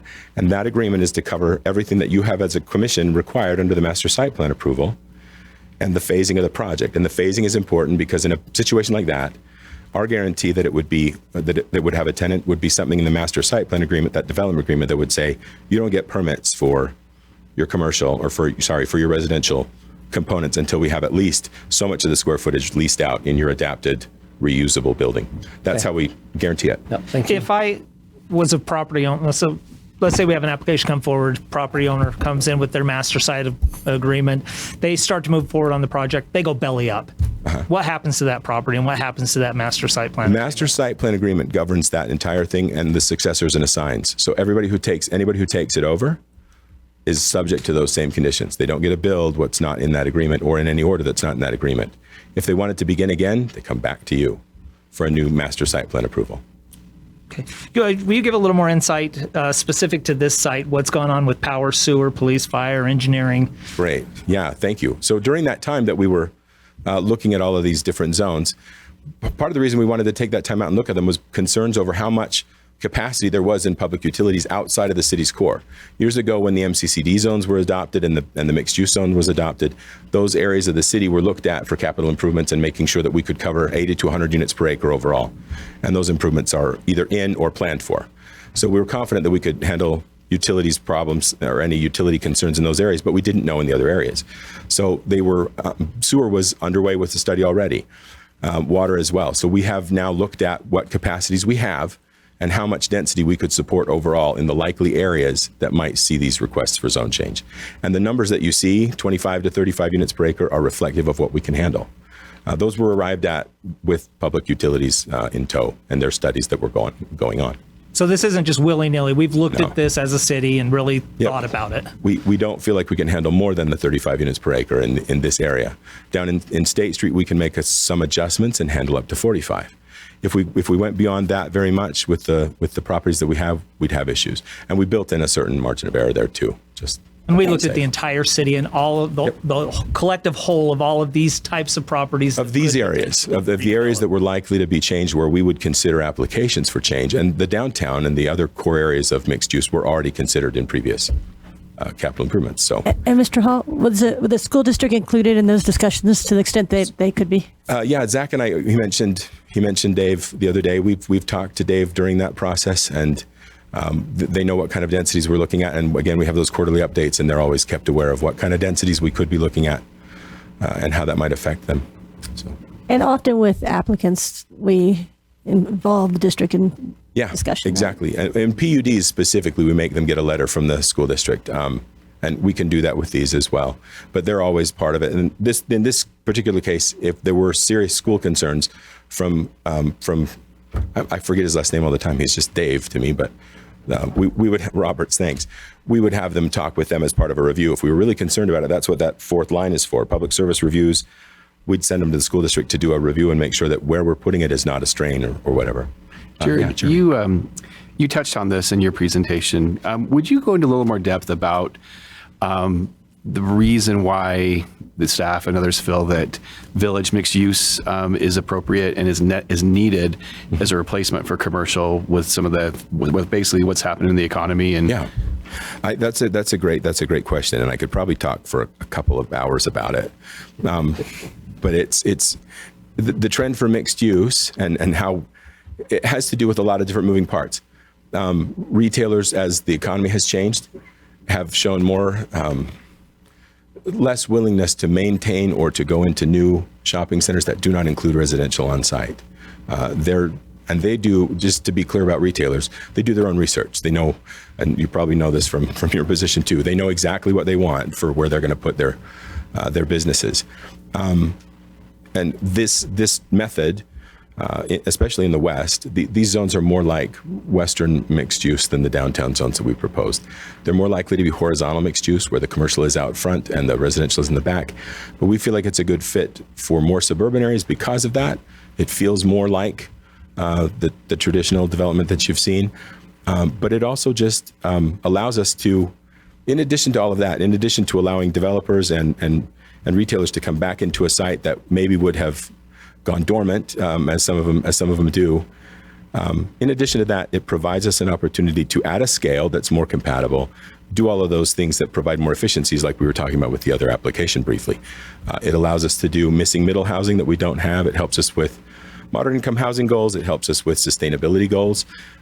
These kind of units use less water, use less public facilities on the whole. They use less public tax base on the whole. To be maintained. And so we like the development pattern. And buffering as well, right? Where we didn't have buffering between residential and commercial. Well, and the buffering, the CD zone that we had didn't really have any buffering beyond just that 10-foot requirement. So how about I understand what Public Works can handle. How was the density, or how did you write the density? I'm assuming that many concerns are going to be about density. So yeah. So the density is arrived at by working with a couple of different things. By working with Public Works in terms of not just sewer and water. That's an easy one to do because there's a unit count you can do and say this many more toilets will generate this much more need and this much capacity, and where we have a place down the line we can make an improvement to the facilities, we can accommodate this much more. So there's that for water and sewer, et cetera. For traffic, it's the same kind of thing. It's looking at the master transportation plan. We were fortuitously in the process of doing that. So these were all included, these areas in that master transportation plan. Can we reasonably expect to accommodate with the facilities that we have and the improvements we can make to them in the next 10 to 15 years, accommodate this kind of growth? And the answer was yes. So is there an option, or is there a thought? I think that many people will accept that commercials changed and big box stores aren't as not as viable. You just look around, the world has changed. is there a thought, or is there a methodology to have a zoning that would allow for the mixed use, but with less density? Yeah, and well, yes and no. We talked about that in doing this review as well. So we talked to Public Works, we talked to city officials, and we also talked to developers. And the bottom line is that even at 30 units the acre, we're going to see significantly less structured parking, maybe none, because that density won't support that kind of cost expenditure. We still want to see really good development with good public facilities, with good design strategies and things, and we'll get those at 25 and that 30 units the acre. But below that, we simply won't see the interest in mixed use development. For our requests will be for RM25 zoning, because you can do the same thing without the commercial requirement. And they're not gung-ho on the commercial capabilities of some of these sites. That's why they're going dormant. So without the mixed use, we risk losing the commercial capability of it, or having it sit dormant for years and years until it's finally burning or falling apart, as some of them have done in the past. But if we go much below, if we go below 25 units the acre, it just doesn't work at all. We're kind of at the bottom threshold, and maybe a little bit below it now, from the retailer standpoint. And can you tell us just a little bit more what that means by going to RM? That's apartments without any. Yeah, that would just be less buffering, more apartments, no commercial. Less buffering, more apartments, and no commercial component to it, and no design control from you all. So the point of mixed use is not just to create apartments and higher density. If we wanted to do that, we would just create high-density residential zones. We have in Murray an opportunity to do high-density zoning around the transit stations, where it can really be accommodated and where it can really do some good, not just for us, but for the region. And I don't want to say it that way, we're not interested in just rezoning stuff to high-density residential, period. If it helps us to revitalize a commercial site, then we're interested. If it helps us to create community feel in an area, and I always have lots of pictures of things, and we hope we do these things. But if we can create these kinds of walkable neighborhoods, get the sustainability benefits, get the moderate income housing benefits, then we're interested. If it's just rezoning to high density residential without any of those other considerations, there's other ways to do that. There's better plans to have. We can look at residential infill ordinances that are very small scale, like we're talking about, that don't have necessarily commercial components, that would fit in a much more nuanced way in individual properties. We're not talking about that with this. We're talking about 3 acres and more, so it's a bigger site. Can you address a lot of the things that have redeveloped on 9th East and Winchester have been rezoned as a residential neighborhood business? Yeah. And I know that was one of the comments, like, why not apply that to this, or why would that not apply? Right, that's great. There's two reasons. And they're both related. The first is that the general plan says general commercial, and the general commercial has things about introducing residential components to commercial, and RNB to an extent would do that. But we didn't zone, or we didn't slate. I'm going to go back to see if I can see that here. We didn't slate these properties, or I say these properties, this property for that RNB. Oh, I'm in the wrong thing still. Sorry. We didn't slate this property for the RNB. As you can see in the general commercial, this is the RNB. And as the RNB designation comes along, the neighborhood business, or residential business, that it's the zone that applies to residential business is the RNB zone that Marin is referencing. And it's very specifically written to sort of be a very light duty neighborhood business zone that has low impacts, and it's empty by 6, and you don't even need to worry about buffering necessarily, because your height is limited to 20 feet, I think, and 30 with a conditional use permit, and design considerations to make it seem residential, et cetera. Seems like a natural fit, right? Just the simplest way to explain it is to look at the depth of those properties on 9th East and their adjacency to residential, and then look at this block of properties. It was the R.C. Willey side. It's over 9.5. No, not over 9.5 acres, but over 9 acres. And the depth is too much for residential neighborhood business. It wouldn't apply well there. We don't allow any buildings that are of great mass in the RNB zone. So would we create a parking lot, a series of parking lots with small dental offices or something? I'm not sure, but it's not as good a fit. Because I guess my understanding of these is as these individual properties had turned over, it was like one property at a time, not very small scale. Yeah, not a whole. Yeah. The RNB zone, in short, is designed to handle very small properties turning over one at a time. In fact, we didn't rezone any of them RNB until people came in and wanted to convert them. And it actually promotes converting the existing home rather than It's just a different animal, and it's not really applicable to something that's 9 acres like this. Okay. That's a great question, though. I appreciate it. This may not be the best time. I'm going to ask it anyway. Okay. In the pre-meeting, we talked a little bit about the, for overall density in the city, we talked about the Galleria development that's mentioned in the transportation plan. Yeah. And how that has been changed, or how the zoning will change the density there. Yeah. Can you just talk about that for a second? Sure. No, there's no bad times. It's good. So the Galleria property is in the mixed use zone, what we call the Murray Central mixed use zone now, and we created a west sub-district that limited the density to 40 units per acre, period. So during the beginnings of the master transportation plan, when we were first letting the the consultant know about what kind of densities to expect, that area was at, I believe, at 80 units per acre. And that was a good example of something that just did not, that property didn't really fit to support that kind of density. So we chopped that one in half, essentially. And then at this point, too, it looks like we don't have an application, so we don't know what's going on there other than what they're talking about, and we're still looking at concepts and not even really looking at concepts yet. So I don't really know how to speak to it other than that. I think the school's staying, and so it'll reduce that further. I think the point I was getting at is the density that was listed on the transportation plan is going to be much, much lower. Yeah. And it also included the 48 South development. The 4,800 lofts that we just approved, yes. It included those numbers. So it's hard with properties that saying this much density is going to come because of this property, and the zoning is kind of a moving target anyway, because it depends on the design, and we're looking at ranges of densities. And in that case, it was happening at the same time that we were considering really dialing the density back on that particular property. Yeah, Thank you. Good point. I can't remember which slide deck I'm in now, so I'm going to go forward a couple. You're in the right If I'm one. in the right one. Am I in the right one? Okay. Thank you. All right, any other questions for staff at this point? Okay, Jared, I just want to ask, I know there were some emails that were submitted. Would we like to read those in first at the public comment, or should we have public comment We should first? probably open public comment and then have. And then read, yeah. I'm That's what I'm just saying. first, so Susan and Zach had graciously agreed to read the comments in, if you want to start that way. Oh, yeah. Forgot we hadn't even got to that part yet. Okay, Yes. yeah, sorry. Okay. We'll have the applicant come forward if they're in the other room. Come out of the overflow. Yeah. Thanks so much for being here. If you would just state your name and address for the record. Sure. Spencer Moffett with the Boyer Company, 101 South, 200 East, Salt Lake City, Utah, 84111. We're obviously here to listen and to answer questions. We think staff's done a great job, presenting this information.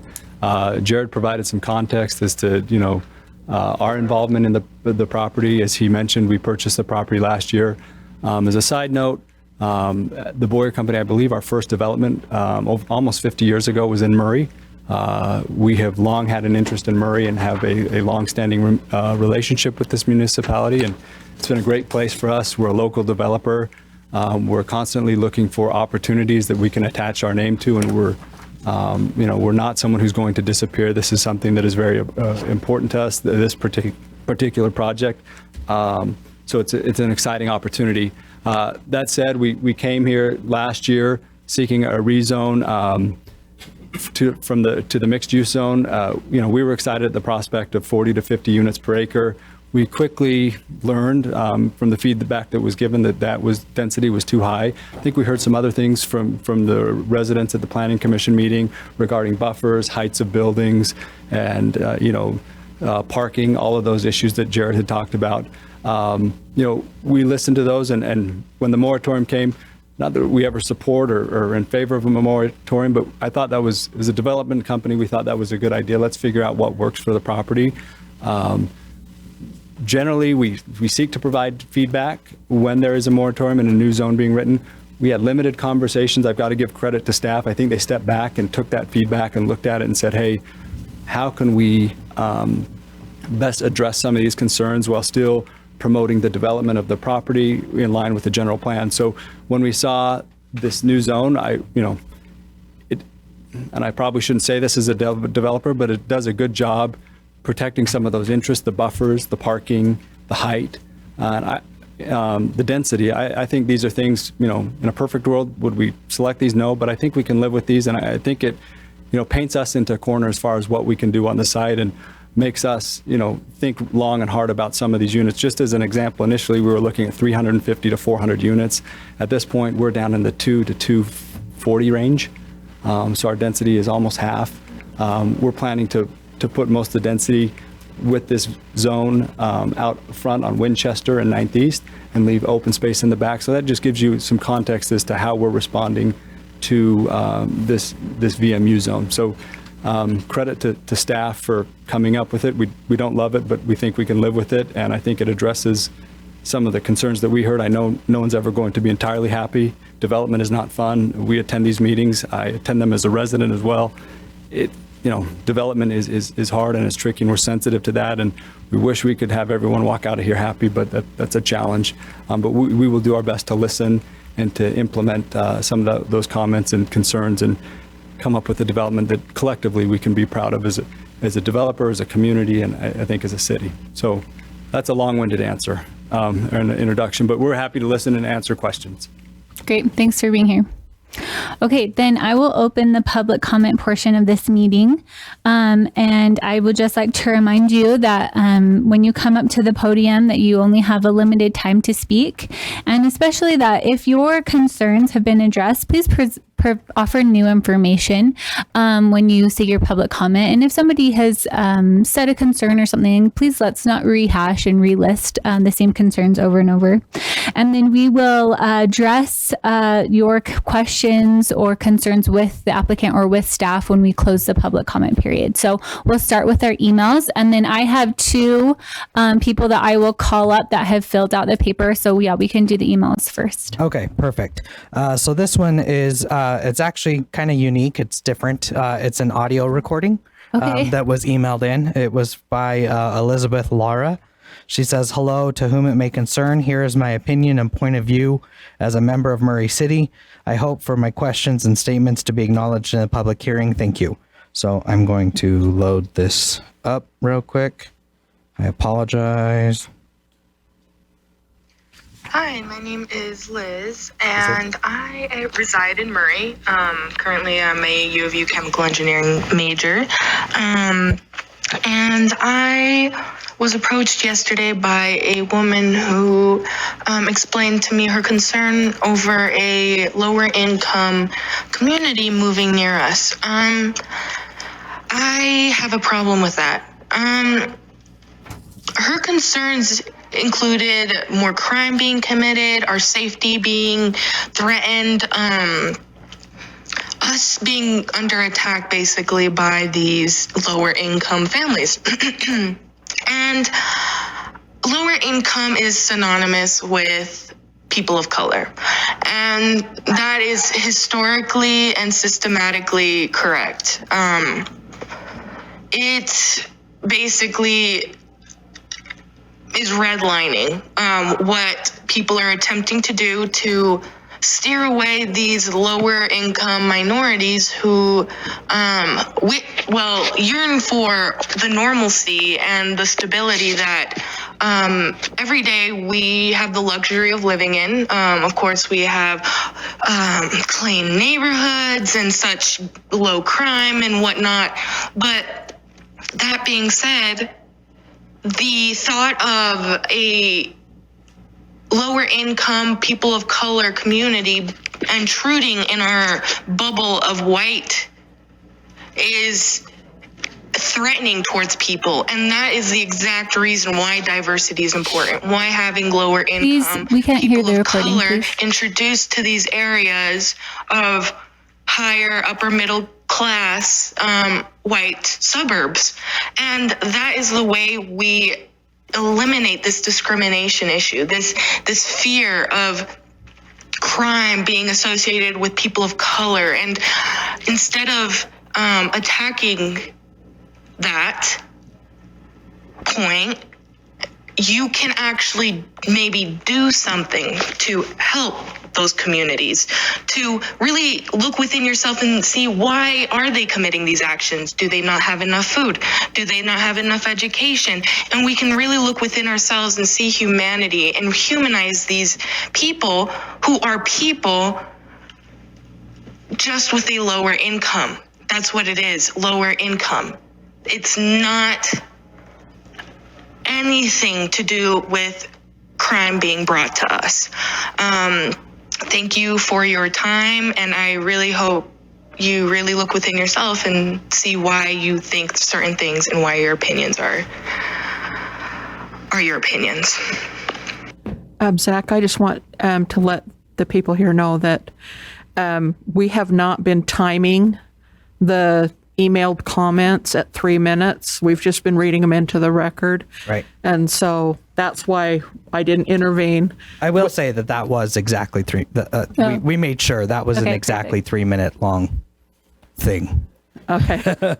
But that's why I wasn't timing it, because on emailed comments we don't run the timer.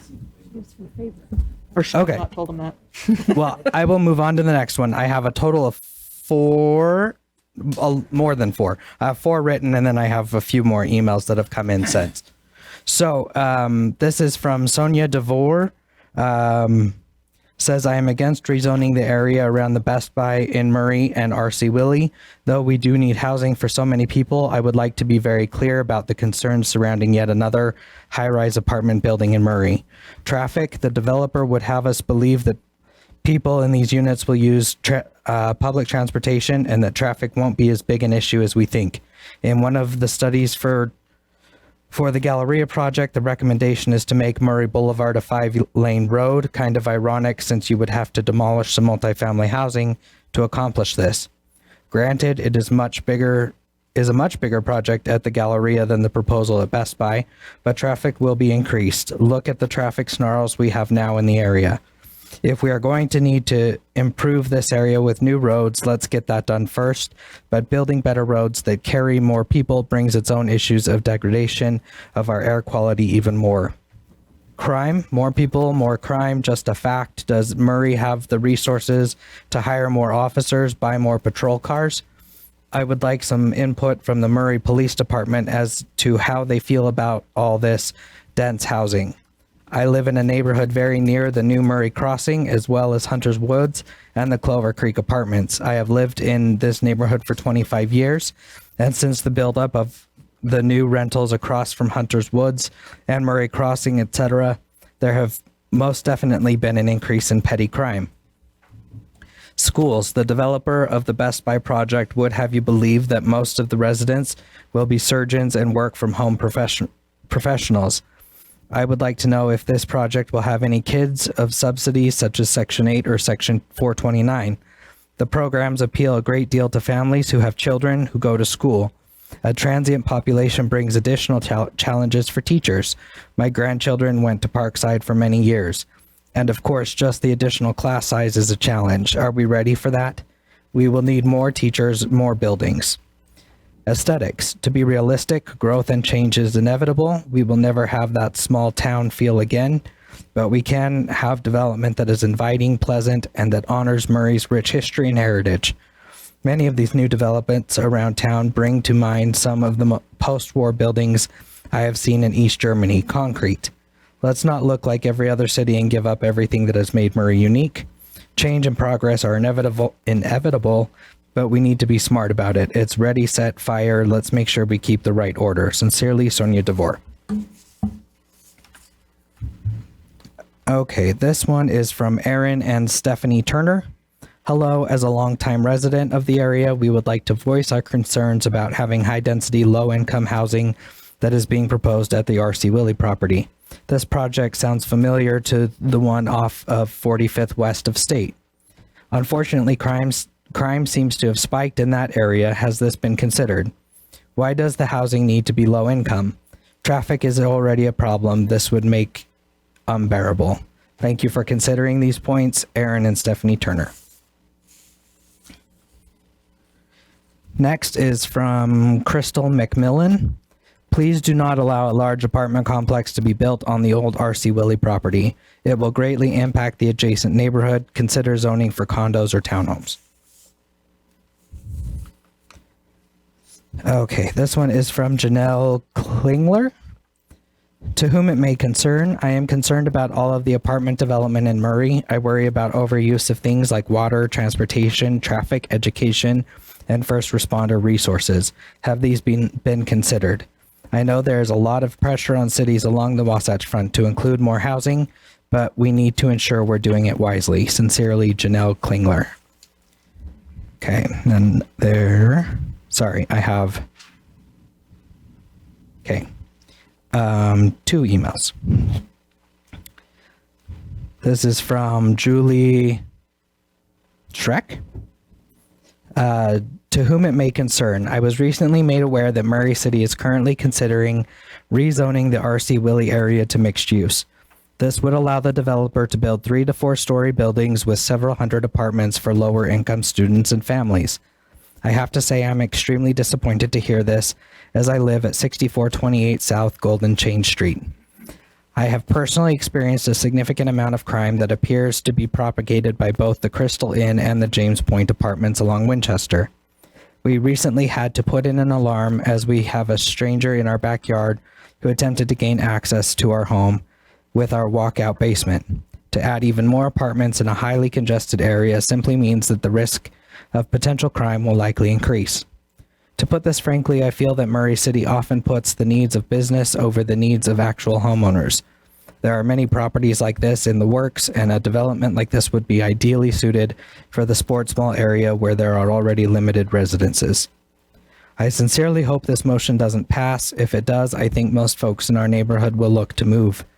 We personally will look to move ourselves, heartbreaking because we absolutely love our neighbors and neighborhood.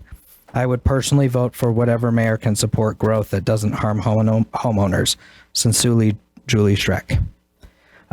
This last one, I will caveat that we are required to read this verbatim from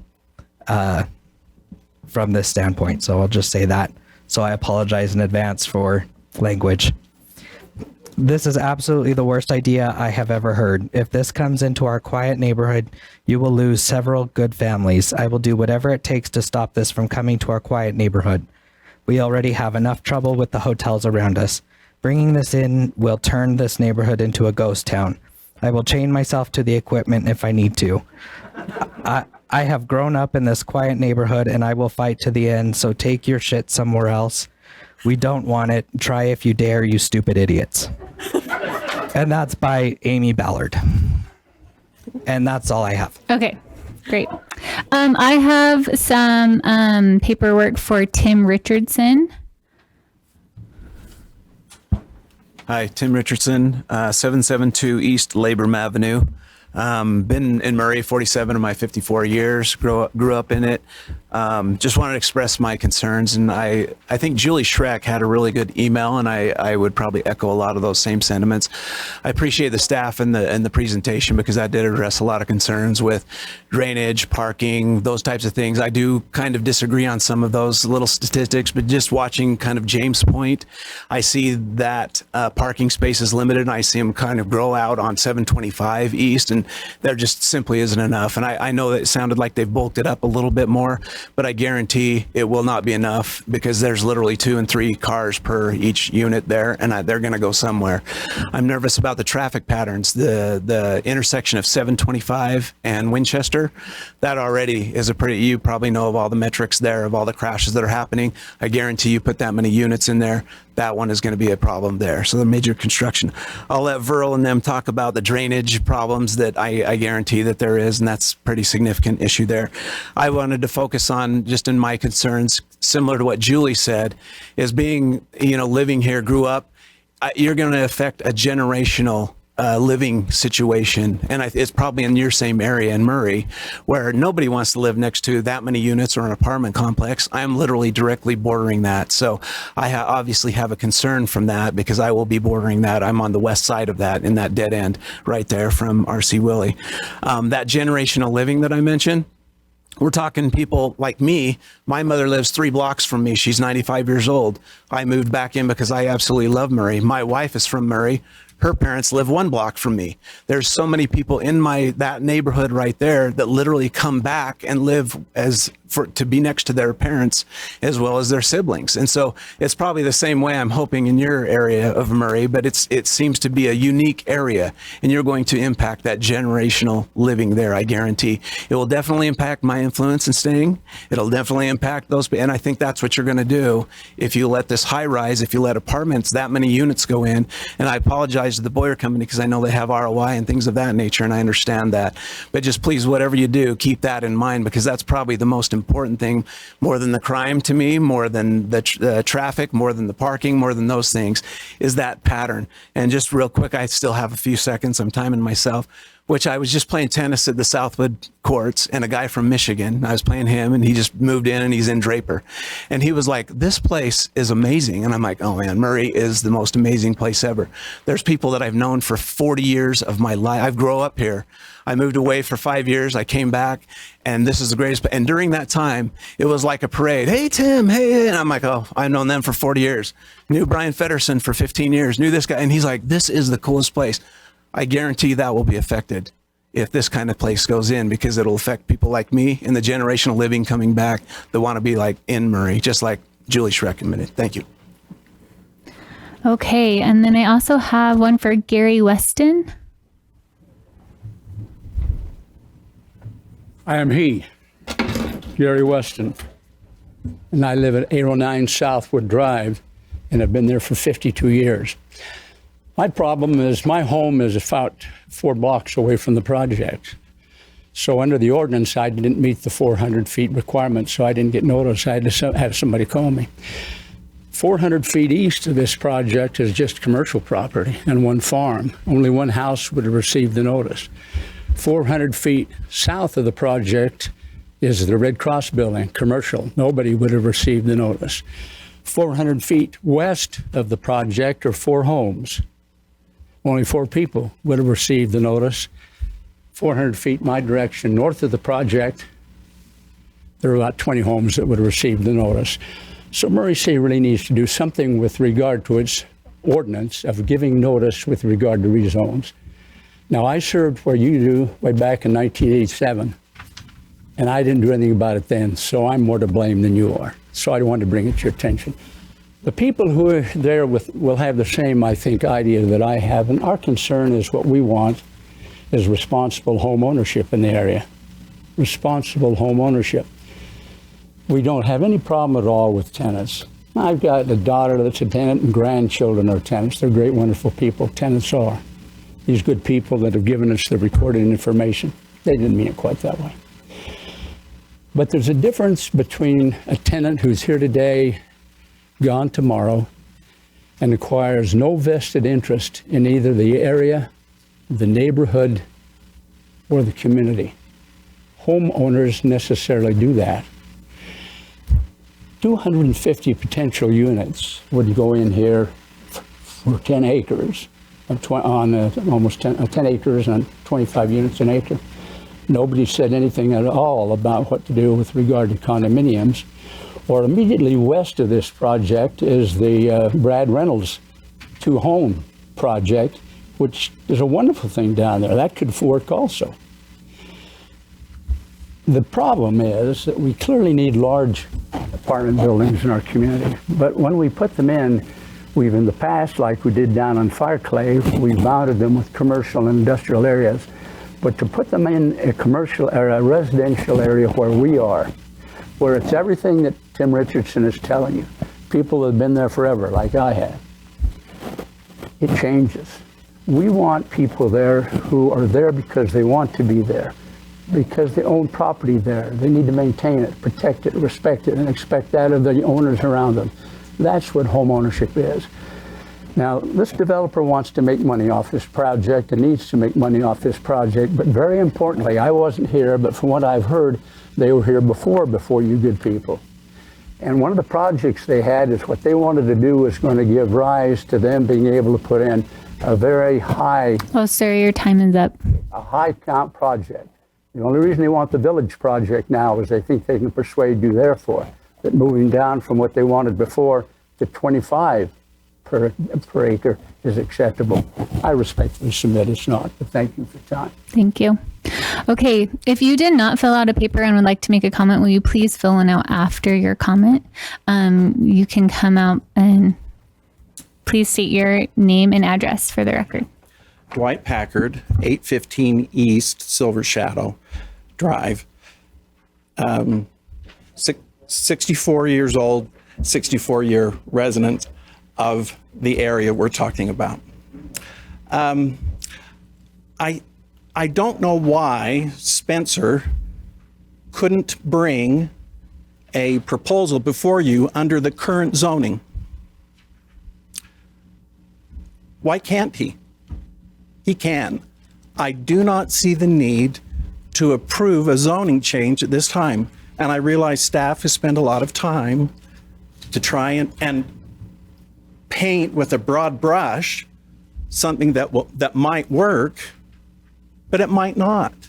I suppose if we could cherry pick this and that, we could put together a project that would work for both Boyer and for the neighborhood. But if we pass the zoning now, it ties our hands. There's high-rise apartments mentioned as permitted uses, and the dreaded H word, hotel.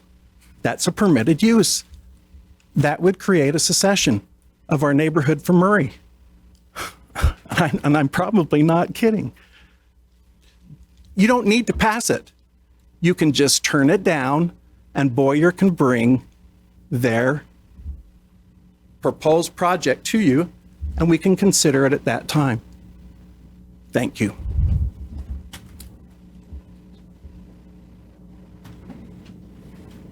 Hi, Janice Strobel.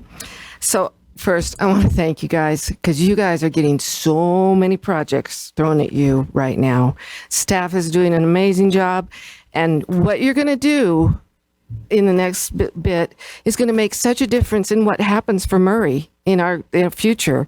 So you know what? You got a big job, and I really appreciate that you do as much as all you do, because I know that you guys are reading through your stuff and you're diligently working on this. So just a couple of things. I do want to say tonight you're getting 2 new mixed use zones brought before you. So this is brand new territory. You are setting precedents for what's going to happen now for the future of Murray with these 2 new mixed use zones. And so I have to go, my notes are all over the place. What I want to say is what got submitted to you about these new mixed use zones, I submit is not sufficient for being able to say that they actually meet the goals or are close enough to the goals to go ahead and approve changing it to that zoning. Yes, you're just submitting your recommendation, and then it is the council that does make the change. But I just by answering how they're going to meet those 9 goals, and they only have to choose I think it's 5 of the 9, and just write a little narrative about how their project is meeting that goal. It needs, my point is that these goals need more detail. They need like illustration and examples to explain how they will specifically meet those goals before you go about changing it to that zoning. I just think the narrative is not adequate for changing a zoning. And so, okay, that's pretty much all my notes. I do want to say one last thing about mixed use. So far, the mixed use that's been built in our city, what we've done with the portion that's the mixed use portion, which is the commercial, we've been building for vacancy. We do not have those portions of the mixed use being filled. They're new buildings, but they're vacant on the bottom. So are we having success? I know that these are new mixed use, and I think they have taken a lot of consideration into what was maybe some of the issues with the previous mixed use. But I did have a conversation with Jared, and he did tell me that, it takes a few years for mixed use to really get implemented well into a community. He gave me a number of 25 years. So we're talking a whole generation before these mixed uses really are maybe functioning, maybe not to their full capacity. Is that really what's going to work for our city right now with the demands that there are for? Thank you. That is using your the time. space? Thanks, Maren. So much. Take care. Do I just turn the beeper on? So this maybe. Can I turn like the sound on? So this maybe. Okay. I don't know if that Burl Greenhall, 771 East Labrum Avenue, Murray, Utah, 84107. First of all, I was amazed. My wife sent an email and it didn't get read.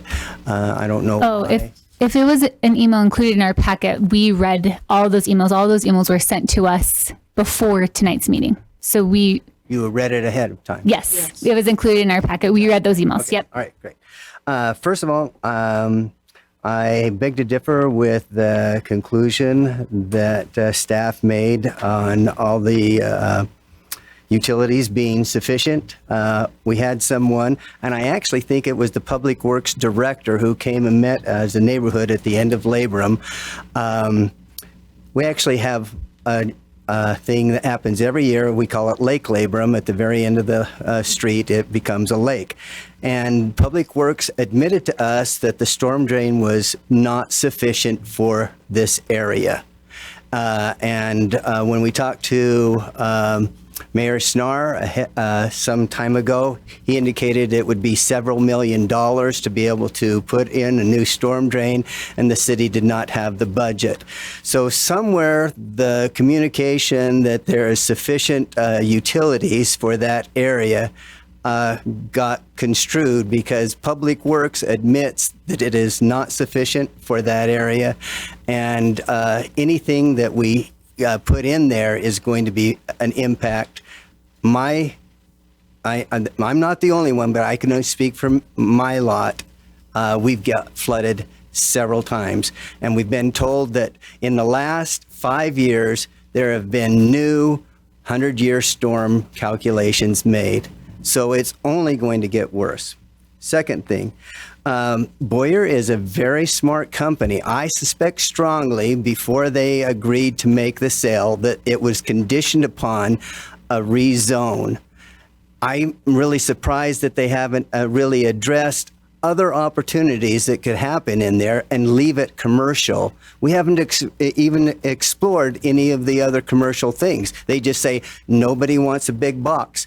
There are tons of other commercial developments that could be put in there that would enhance the area instead of distract from the area that multi-use would allow. Because multi-units, whether it's village or multi-units, it still means that there's going to be multiple units going in there that are going to be impacting our neighborhood. I strongly, strongly hope that you will reject this. Allow Boyer to present something that looks to us. We haven't even seen what they could do, and we have no clue of what they were willing to do. Make them come to the table, say, this is what we're proposing before you rezone. If you rezone, we don't have an impact. We don't have an impact. Thank you. Thank you. My name is Allie Anderson. I'm 808 East Briar Meadow Avenue. I'm somebody that Tim said, I was born and raised here. I moved back and I live 7 houses from my parents. I love Murray. I'm raising my kids. A few concerns that I have as a mom is I have kids that go to Longview Elementary. If a multi-use is put in here and 200 units, there's 2 kids per unit, that's a lot of kids Longview can't handle. We are already stuffed as it is, classroom sizes. My son was in a 3rd grade class that had 35 kids. We had 2 teachers. We don't have the teachers. We don't have the money to hire new teachers. The building can't handle that. Traffic, obviously. Studio 6 and Crystalline are huge crime places. We have literally chased people out of our yard and have followed them to Studio 6 and to Crystalline. And my concern is if you put a business there, that's just going to be a breeding ground for the people that are already hitting our neighborhoods. And I'm saying like weekly neighborhood, we're getting hit all of the time. Myself and I've been here 5 years back and I've been hit over a dozen times. That is a major concern. Cops, we're shorthanded cops. we've talked to the people that can't come when we're getting broken into, and there's not enough cops. So I strongly urge you to not approve it tonight. Give us more information. And like Brill said, there's more options out there. So please take that into consideration.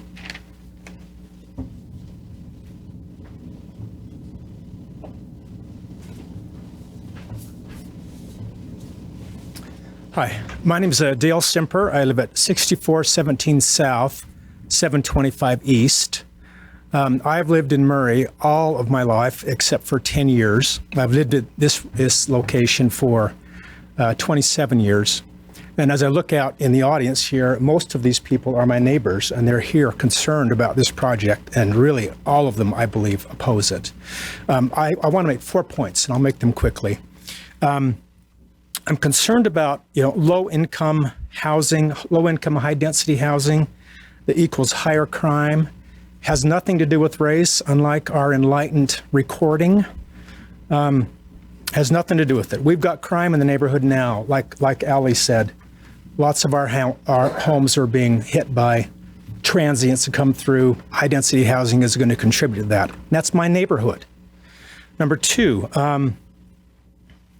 I was concerned initially that high-rise apartments can lead to voyeurism, although it was addressed in the plan that the higher ones would be farther away from the residents.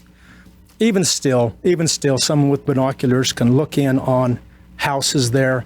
I know every single family that whose home is adjacent to that lot, and I know every one of them are extremely concerned about that. Many are considering moving should high-density plan be approved there. Number three, we've seen it over and over again, and we're seeing it still, is that today's fancy high-density projects with, shining and sparkly exteriors are tomorrow's ghettos. And that's a ghetto in my neighborhood that I don't want there, and these folks don't either. Personally, I would prefer homes in there. What was brought up was a similar project just west on Winchester, where there are twin homes going in, and they all border a busy street. That's certainly an option there, and one that the neighborhood would prefer. So thank you for your time, and thank you. Thanks. Any other comments about this?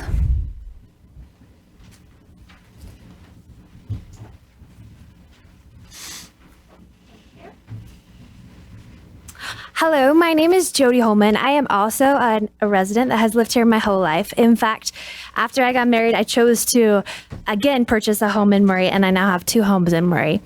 I live on 746 East Littston Circle, which is just off an adjacent street to Winchester. One of my concerns that hasn't been addressed today is a lot of times that 725 is used as an alternate route for 6400 or for Winchester or for 9th East if there's traffic problems. There are already super bad traffic violations as people speed up that road. It's a 25-mile-per-hour road, and yet people zoom down there. I have 2 young kids that I'm fearful anytime I take them out for a walk or whatnot that they will, they'll be hit. And I know that's a fear for a lot of people with young kids in the neighborhood. I know that's an indirect road, but because of the impact that people would have as they go to Longview for a school, or also to the churches that are on that road or to the park, it will increase the traffic on that road a lot. And as people have said, the cops, there's no cops out there to look at that. And so I just really have a concern above and beyond what's already been stated that there's going to be increased traffic to that road that's already having major problems that are a big safety concern to me and my family. Thank you.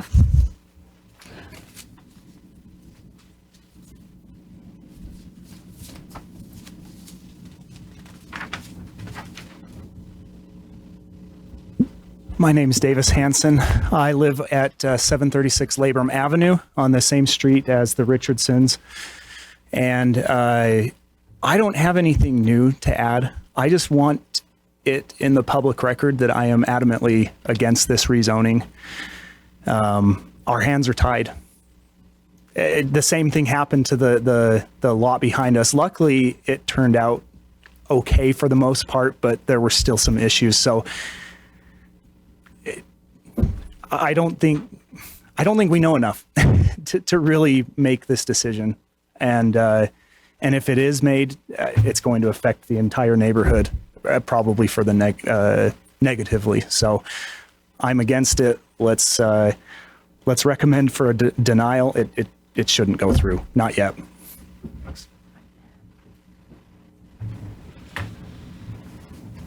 I would have to follow somebody tall. I'm John Nelson. I live on 812 Silver Shadows. Like Tim, like a bunch of others, I've lived in this neighborhood my entire life other than just 2 years. The only concern I want to bring up is I was trying to remember all their names, and I've given them all to you on the public record. It's all the kids that live on my street. Silver Shadows, like Jody mentioned, is very similar to 725. I beg you to come up my street at between 5 p.m. and 7 p.m., head east and try and turn out onto 9th East. People, you cannot get out because the traffic already is backed up. People choose to dive down our street and they fly down our street.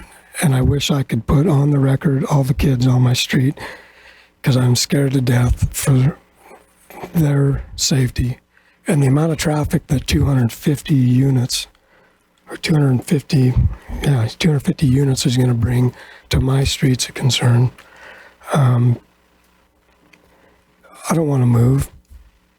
I am adamantly opposed to any apartments in my backyard. My backyard is R.C. Willey's parking lot.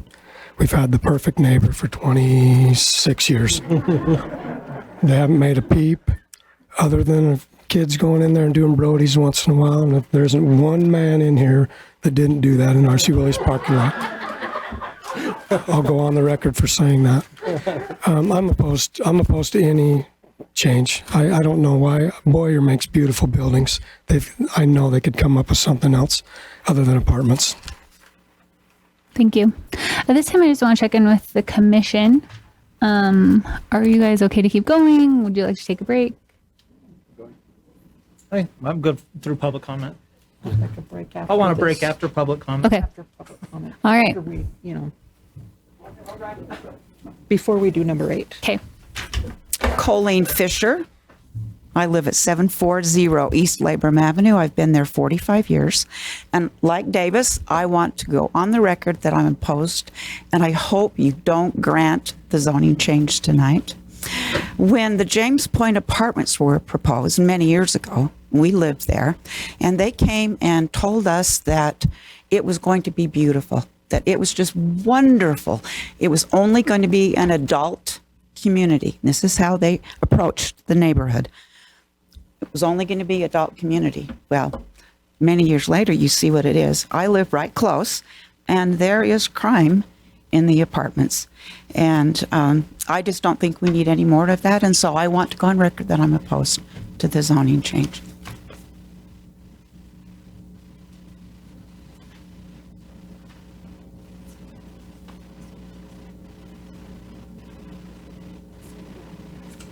So I'm not a Murray native. My family moved here 15 years ago, and it was not our. Will you just state your name and address? Yes. Thank you so much. Jennifer Horn, 752 East Silver Shadows Drive. And it was not our master plan. In fact, our plan was to live here 6 months and move. We just had to be out of our one home and fell into this home. But we fell in love with Murray, and we have been here for 15 years. And if you look at other projects on the master plan, in the last 5 years, the changes that have been happening in our area have not been conducive with what the master plan is. So when I see or hear arguments for this, that it's the master plan for this to be what it is, I know that we can make it something that isn't the master plan because it has been done in the last 5 years. They've referenced the townhome project that's just west of us. We love that, and it's very successful for the Reynolds. Sorry, I hate public speaking company, but this is very important to me. I live on Silver Shadows. They did bring up the traffic thing. That is not new, and we're not just bringing it up because of this Boyer proposal. I actually had been speaking to Brett Hills about it over a year and a half ago, about if we could dead end some streets, about cutting down the drug deals. Last October, I woke up to somebody breaking in our back door who had just been released from prison, and he was arrested at the Crystal Meth Inn, is what the police officers called it when they came to give me the update. And they said between the Crystal Meth Inn and the Studio 6 apartment, they could have a full-time job. So we're already fighting that, but we love our neighborhood and we're doing what we can for our kids to keep it safe. And this, I just feel, is another thing we would have to be fighting. And then also I work at Murray High School. I am the registrar and the remediation graduation specialist. The remediation graduation specialist was made 3 years ago. I helped students graduate who are behind on credits. And in all the meetings I've been to, they say that the reason my job was created was because of the rezoning in Murray and the demographics that we are changing in Murray. So I feel like you guys have the responsibility of deciding what kind of city you want and voting for that, and just be thinking of that. Thank you. That's inappropriate. Please don't, we're not clapping for other people's comments. Thank you. Hi, I'm Clark Bullen, and I live in District 3, 5051 Treetop. There are two projects requesting a zoning change from commercial to high-density residential mixed use today. I live near the second one considered tonight, but I believe the concerns are the same for both and should be considered the same way. I have nothing against these projects specifically, since we do not know very many final details about them. All we know is what is allowed under the zoning.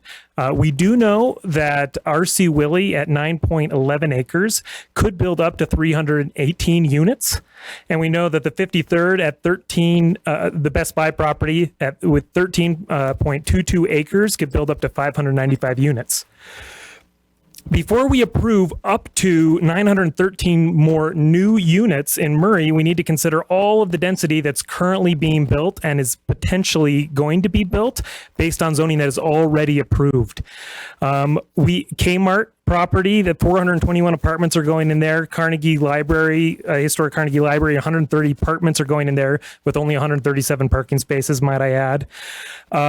We just heard that the Galleria property is going to have less zoning, but even if you cut it in half, that's up to 1,300 units.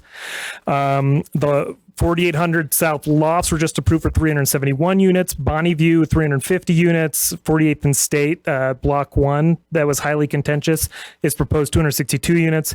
That's at least 2,500 new apartments coming in a very short period of time. The next few years make a huge difference, and I believe we should take a step back as Murray City, and we should await to approve any more higher density until we've had an opportunity to do a thorough, closer look as a citywide evaluation of how these increases in density affect all of our resources that were mentioned tonight, like traffic, crime rate, one of the highest crime rates in the state and per the nation for our size, schools, water supply, our infrastructure and other resources.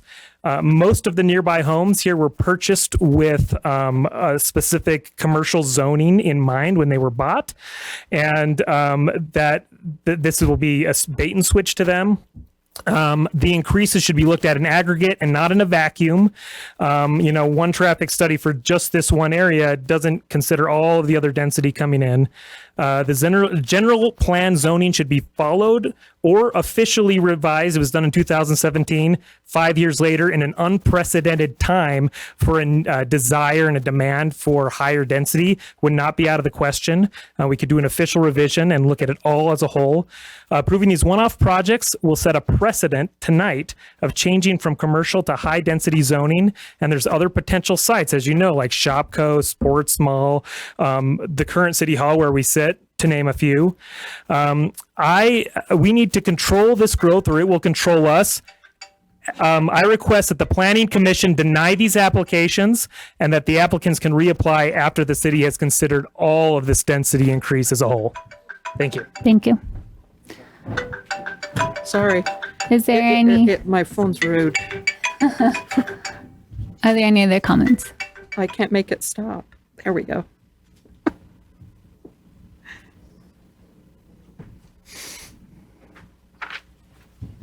My name is Shauna Nelson, and I live on 812 East Silver Shadows Drive. So my backyard will look into whatever is approved for this lot. We've been in that home for 22 years. We knew that it was commercial when we moved in. Like my husband said, it's been a perfect neighbor. This is our third home, and we've had not so good residential neighbors behind us before, so we have appreciated the commercial aspect of it. My concern is Murray's image. Murray has changed a lot in the 22 years that we've been here, and they've changed a ton in the short area that we live in. The Crystal Inn, I can't think of what it's called, the extended stay, the Studio 6, James Point, all of it is contributing to lots of different things in our area. We have had a car stolen. We've had cars broken into, windows smashed. We've had bikes stolen. Things have been rummaged through more than a dozen times. And just last month, we had some random lady sitting on her front porch and didn't know where she was or what she was doing. So there's a lot of riffraff that comes in because of what's already existing. If you add any additional low-income housing, it shouldn't be an incentive to get better commercial interests to have low-income housing. Everything that you guys do is the choices you make are consequences for us. And I would beg of you to please leave this commercial and let us and just have something else. They can do something else that's commercial, but I strongly object to this. And I would tell the Boyer Company that this would be a perfect lot for a second Murray Cemetery, and we would be happy to buy 20 lots right off the bat, top price. So thank you.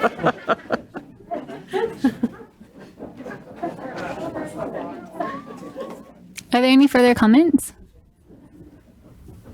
Okay, seeing none, then I will close the public comment portion, and we can just address some of these concerns with staff.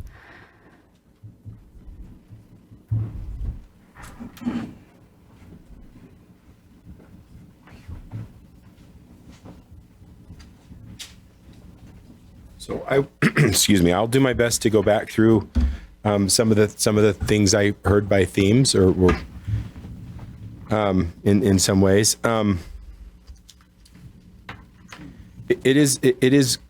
It's always really encouraging to see to hear comments from Murray neighborhoods because they are really strong neighborhoods, and so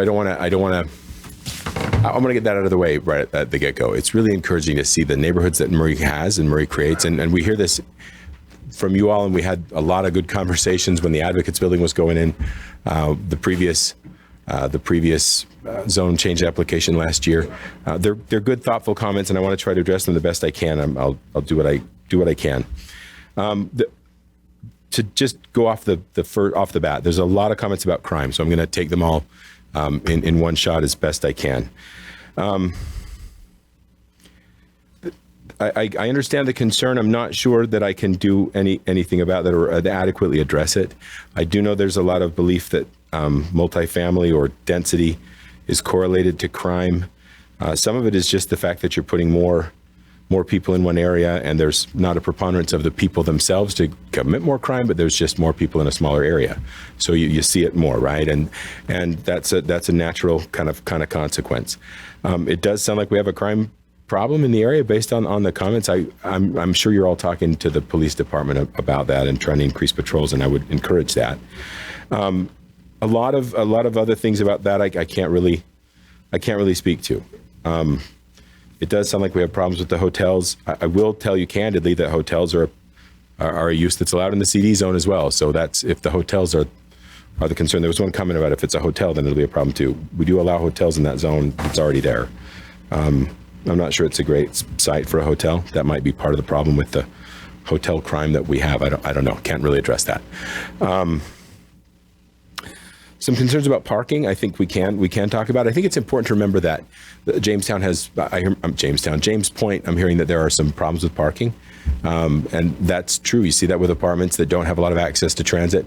We tried to look at these zones as recognizing that there isn't good access to really high volume transit opportunities. There's some bus routes and things, but really there's an understanding that there'll be a lot of vehicle use associated with these residential uses, at least for the time being. And the parking numbers do take that into account. They were developed in conjunction with a parking consultant.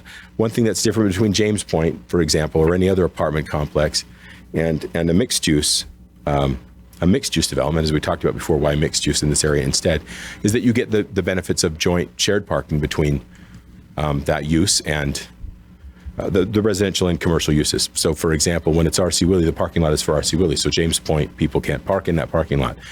But the shared parking between the commercial ventures that go into a mixed use project like one that would be proposed here, you get some benefit from that shared parking when they're not using their parking for their daytime hour businesses. The townhomes and apartments that are in a project like that have some overflow parking accounted for with visitors that are coming, et cetera. So it can absorb some of that and be a benefit in mixed use instead of regular apartments. Moderate income housing, I do want to make sure this is addressed because no one is proposing moderate income housing or affordable housing at the site right now. We do encourage it. That's a goal that the city has. It was strongly advocated by city council members, etc. We want to provide it as an incentive, but we did not want to demand it of the projects. But again, no one is proposing, and Boyer has not proposed to use affordable housing on here, so I can't speak to that. But it's not an affordable housing project per se. We don't know what will be there. Just because you said that, yeah. Can you explain why we would entertain a zone change without a formal proposal before us? Could you help explain that? Great. I'll skip forward to that one. Yeah. So we don't have an opportunity under our code to look at projects before we entertain the zone. So we can't have Boyer present to us what they would do if we were to give them the correct zoning or the zoning that would support it. And furthermore, even if we did and they proposed the project to us, and then we said, okay, that looks great, we'll give you the zoning, we're back at square one. There's nothing in our code that would tie them to the development that they showed us. And then we give them the zoning and they do something else. There's no way to address that under our current ordinances. And there's no really good way to address that ethically or legally under zoning, generally speaking. Zoning comes first. And that's so it's not unique to our city? No, it's not. Not Jared, at all. Also, could you mention, you'll say this better than me, but we will also review this project for the zone and have to approve the project if the zone is changed. That's right. So if the zone is changed, there'd be another public hearing for the project. And it might take some time to get a project going. There's studies that have to be done. We talked about the studies that are required, the parking analysis and the traffic study, public services, facilities, et cetera. And yeah, it would be a master site plan approval. That's a very involved review for you all as the planning commission to do. And then it takes another step for that master site plan agreement that goes from the planning commission to the city council. So there's actually a city council component in any of these projects, not just the zoning. Normally, development projects or conditional use permits, or they're a site plan approval or what have you, and those are approved by the planning commission and it's done. In these cases, there will be one final step that involves the city council after the planning commission has done their review and made their master site plan approval.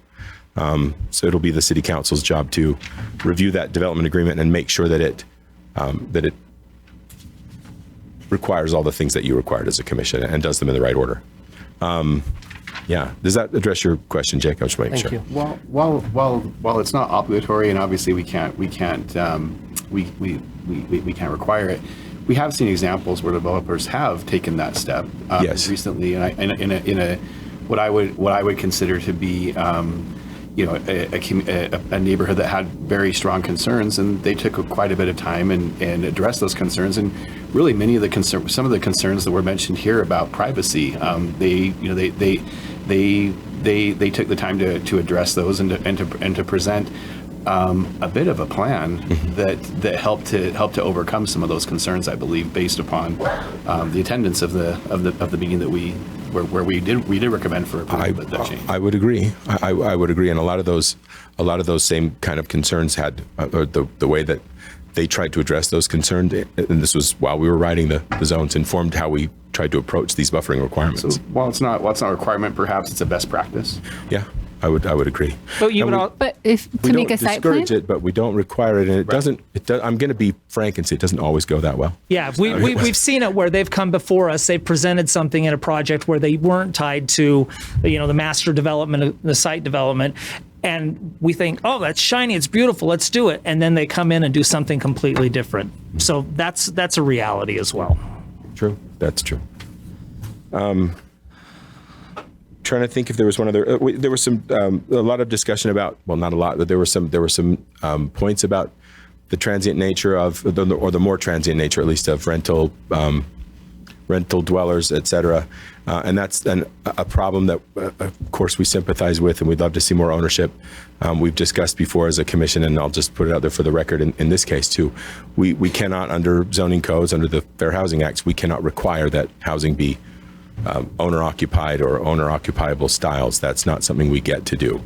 And just for the sake of argument, just to put this in your minds as you're looking at things going forward, the nature of commercial development is changing. The nature of residential development is changing, and the nature of people's the way people live their lives is changing. More and more people in this country are renting. That by fact, that's got to mean that eventually rental neighborhoods will become more like communities. And if we give them spaces that are carefully designed, that have open spaces to be in, and places to recreate in, and shops to go to, and ways to know their neighbors, and reasons to know their neighbors, and reasons to stay. Frankly, a lot of them are not going to have choices that we always had. This is a larger discussion about housing market, but people's choices about ownership are really limited at this point, and it doesn't show any signs of getting better. So I would look to rental housing as becoming more community friendly in the future. That's just my opinion as I look at it. Mr. Hall, I feel a little bit moved to say I, in the pre-meeting, brought up my desires to push for owner or long-term rent, and I've done that multiple times, and it's against the law. But we keep trying to find a way to address that concern. So. If the market shifts and things change, of course, and but we're at the mercy of the federal government and the market in that case. I want to play into the generational aspects of our city. Where are your grandchildren going to live? Because they can't afford to buy a home in your communities right now. I have a great job. My wife has a great job. We can barely afford to live in your neighborhood, and we live in your neighborhood. So we have fantastic jobs. Our children don't have those same opportunities. I have a daughter right now that's going to the U. She's going to be a public school teacher. You know where she's going to live? Not in Salt Lake Valley. That's where she's going to live, because that's the reality of where we are today. And as much as to irritate the staff, I keep pushing to see if there's any way we can make things long-term or owner-occupied. I lived in a hotel, and an apartment, and and I think I was as good a citizen then as I am now. And actually, so it wasn't part of the public comments, but I'll address it really quickly. So we have over 75% of the land in Murray developed as single-family homes. That's common throughout the valley. In 2000, the state of Utah got together and decided that if we kept doing that, we would build ourselves out of any ability to sustain anything we can do really quickly. This is the way we have to start thinking about development. It's the only sustainable way to develop. And it's not that we have a shortage of single-family homes necessarily. We have a shortage of dwelling units. The shortage of the ability to address that shortage with single-family homes is very limited. And it costs us all in infrastructure, and it costs us all in the environment, and it costs us all in its sustainability. It's not that we're going to stop building single-family homes in this valley, but we cannot just build single-family homes anymore, and that's very clear. Let me see. Am I missing anything else that you guys heard that you wanted to address? How realistic is it, do you think, to do? Well, one comment was about, further review of the public works and utilities for this area. Yeah. And a way to upgrade. I know that the residents on Labrum have really kind of suffered over the years of having this parking lot and things there. But those things will all be reviewed in a master site plan right? This isn't the only time that those things will be thoroughly looked at, right? That's right. Is there a chance that those would be improved? The only chance to improve them, what Trey, the city engineer, has expressed to me is that the only chance to improve that situation, really, or the best opportunity to improve that situation, is through development. As we develop this property, we can start to address the storm drainage issues that are admittedly a big problem on Labrum. That's been my conversation with him. So, and in saying that we've reviewed public services and that those public services and facilities can accommodate the growth, that doesn't mean that this very instant or tomorrow we can accommodate that growth. There are improvements that have to be made, that are scheduled to be made, So there's an order to things. In development, we might make improvements that are required to bring those systems up. It's just whether those are doable or not. That's what's been evaluated, and yes, they are. So that's how we'll try to address the storm drain problem on Labrum, is with development. Again, with traffic, sorry, just to make sure I don't forget, the plans that Boyer has conceptually ever put out do not include connecting to Labrum Avenue. So there'll be no direct connection from a development of this property in our thinking as staff, both Public Works and Engineering and Planning. There would be no direct connection from this project to the neighborhood that you're in. It is adjacent and it has impacts, et cetera, but it's not like it's going to empty out onto Labrum or force some aspect of it onto Silver Shadows as well for traffic. So, but I get the traffic issue. When Winchester's backed up, you've got more units and they're going to use Silver Shadows. I absolutely understand that. Melinda, seems like you had something you want to say. Yeah, I just want to, we don't have a member of Public Works here tonight to address the utility concerns, but I wanted to give a little bit more information to the public as to how that process happens. And one of the things that our Public Works Department does is they work with engineering consultants who have very sophisticated modeling capabilities of the utilities. So, gross, but they'll sit down in a sewer line and put flow meters in so that they know how much capacity is being routed through the sewer lines. They take information, they know, they're called equivalent residential units, ERUs. They look at how much an ERU across the board on average generates from a single family home, from a commercial business, from a multifamily unit. They're all different, but they take that information, they plug it into a modeling system, and the models will either say, yes, additional capacity is there, no, it's not. They do that for water, they do that for sewer, there's traffic modeling. And before we bring forward to the Planning Commission any application, we route this through all of our departments. They have an opportunity to comment. If they need to look at modeling or they know there's concerns with utility capacity, they let us know. If there was concerns on any project with access to water, sewer capacity, it wouldn't receive a positive recommendation for that very reason. So there's been a lot of concern, I think, about, or coming from the public about our utilities and the capacity, and hopefully letting you know that is the process that works behind the scenes beforehand might give a little bit of comfort that a development like this would be supported by the infrastructure that's in place. And yes, the best way to address the stormwater issues is through redevelopment. What is there existing would have to be completely re-engineered and redone to fit a new development. Since the property was developed 30 years ago, there's new low impact development, there's new stormwater requirements that are in place, so it would be a completely different engineered system than what exists now. And the developer would pay for that on their property. Well, while you're there, will you just address some of the comments we heard about needing to take a closer look at all of our resources, all of the city resources, and also like readdressing the general plan or redoing a master plan? Like, how realistic is that? So the moratorium process that we just went through was that pause on development to allow for Public Works and for CED, for all the departments to look at what concerns they have, utility capacity. We just went through that with this 6-month pause and determined in certain areas, this is the density that would be supported. If it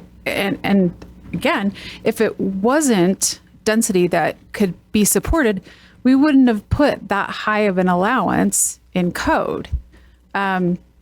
As far as the general plan, there's the general plan that we have right now was essentially a complete overhaul that started in 2014. It was finally put in place in 2017. Best practice is that you look at those general plans and do an update every 5 years. We're right at that timeline, and I think that's probably something we need to start looking for towards next year. But as far as like officially revising the plan, that's literally what we do anytime we're bringing a general plan amendment application, and by we, I mean a property owner submits an application, pays fees to the city, and asks us to process their application. We, the city, don't go to property owners and ask them to change their zoning. They come to us and ask it. We take their fees, we process the application. This is the formal process in between those time frames to amend the general plan, to amend the zoning, and to give property owners and a community the opportunity to be flexible to the conditions that have changed since the last time a general plan would have been updated. A general plan is not meant to be a static document. It is meant to be a living, breathing document. And so this is the formal process. We start here with the Planning Commission. It moves forward one way or another with a positive or a negative recommendation and goes to the City Council, where there's another round of public hearings. And so that is the formal process right now. And the general plan is a guiding document. It is not the law of the land. Correct. Yes, correct. And it's changed all the time. Anytime there's lots of things that come before, and then, you, like you said, address that. And yeah. I mean, when we were looking at and I wasn't here in 2014. So when I say we, I mean, when Murray City was looking at the general plan and doing an overhaul in 2014, 2015, 2016, nobody anticipated the changes that would be accelerated by the conditions that have been applied worldwide the last 18 months. So we knew 5-6 years ago that retail as it stood with big box was really a dying breed. It's been hastened because of the pandemic, but to be blunt, the reality is you can have properties sit vacant for years, like Kmart sat for a few years. Shopko's been vacant for almost 3 years now. That's the choice because big box just doesn't work that way anymore. Or it's a little bit more progressive, which is the mixed use zones. And again, we spent the 6 months with the moratorium listening to the concerns that the council had, listening to concerns that residents had, and we put into place some softer zones that we felt would be more compatible with the concerns that we heard through the process. You also have to balance the needs of the property owner who wishes to develop a property and what those needs are. There's no perfect solution. There's no one size fits all, but we worked really hard. Jared worked really hard over those 6 months to go through a process and try and get some options so that we don't end up with old, empty, dilapidated buildings.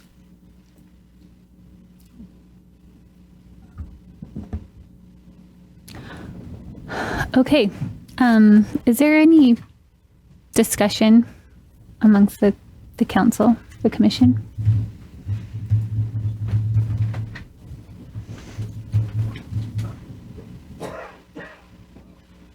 I have some if it's applicable. I recognize the reality of the commercial changes that have happened in our economy.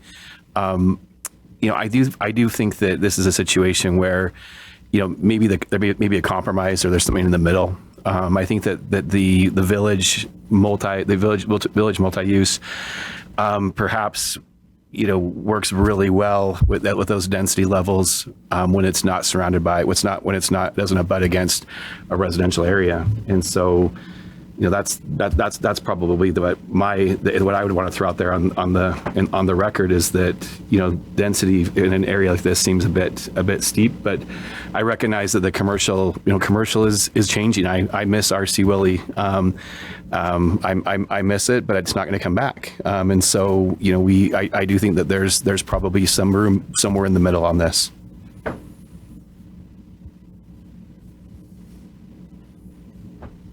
Any other discussion? Sure, I'll jump on that. The one thing I would say is that I live in your neighborhood. I walk 9th East. I walk back in your neighborhood on a routine basis. It's my neighborhood. So I'm there. I drive 725 east. I drive at 25 miles an hour, set the cruise control to make sure I'm doing 25 miles an hour. I tick off 5 cars behind me because I'm doing 25 miles an hour, but it's my community and I want to respect my community. There's been suggestions that this would be fantastic as single family homes. The only way that's going to happen is for you guys to save up your pennies, buy the piece of property and turn it into single family homes.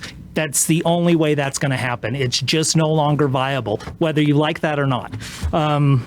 One thing about, increasing the density in this area is that you're putting additional eyes on the street. Right now, you have a gigantic vacant parking lot that's dark and it's easy for people to hide in. It's a nice launching point to jump into your neighborhood and rob your homes. And they rob the homes in my neighborhood as well. I've had cars broken into. I've had things stolen off my front porch. My neighbors have had cars stolen out of their garage. So I appreciate the reality of that. This is adding additional people watching out for you and looking out for you as neighbors. There's please be respectful. Please be respectful. We are respectful for your vacancy rates in the commercial. And I think a lot of times when that's mentioned, it's discussed about fire clay. What's different about this particular piece of property right here is that you are on 2 high volume streets. Fire clay is on Main Street. And if you don't know fire clay exists, you've never been back on Main Street in the last 10 years. There's no reason for you to go back there unless you're going back there specifically to look at fire clay or to use the train station back in fire clay. Again, I mentioned that I want my kids to have a place to live, and this is the best shot at that, to be able to live anywhere close to me. And, hopefully your kids then have the money to be able to move into your neighborhood, or you have the ability to gift them your house when you're no longer with us. But I don't have that benefit. So this is what it's going to take for my children. So that's what I have to say. Thanks. Are there any other comments? I'll comment. So Murray staff has done a really good job taking a look at and considering all of the higher density residential areas within the city, from north to south, east to west, and really considered that in the overall city's development and looking to the future. For this particular area, I don't believe that it's going to be low density, as even though within the ordinance it has some incentives for developer to put in some lower density housing.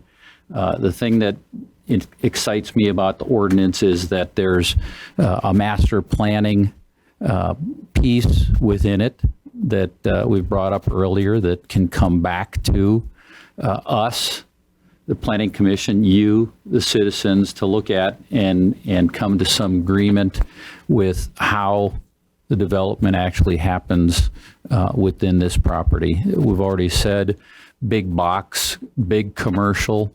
It's not happening anymore. You could see it all over the country, not only just in Utah. And I guess my last point that Travis brought up is demographics in Utah. Most of the growth in Utah are our kids, mine as well. And it is getting more and more difficult for them to purchase your single family houses. We'd all want to be in one if we could afford one. So I appreciate all your comments. It's a pleasure to see everybody here. Any other thoughts? I just want to thank the public for being here and for making your comments and putting your things on the record. All of this will go to the city council. They will read these minutes.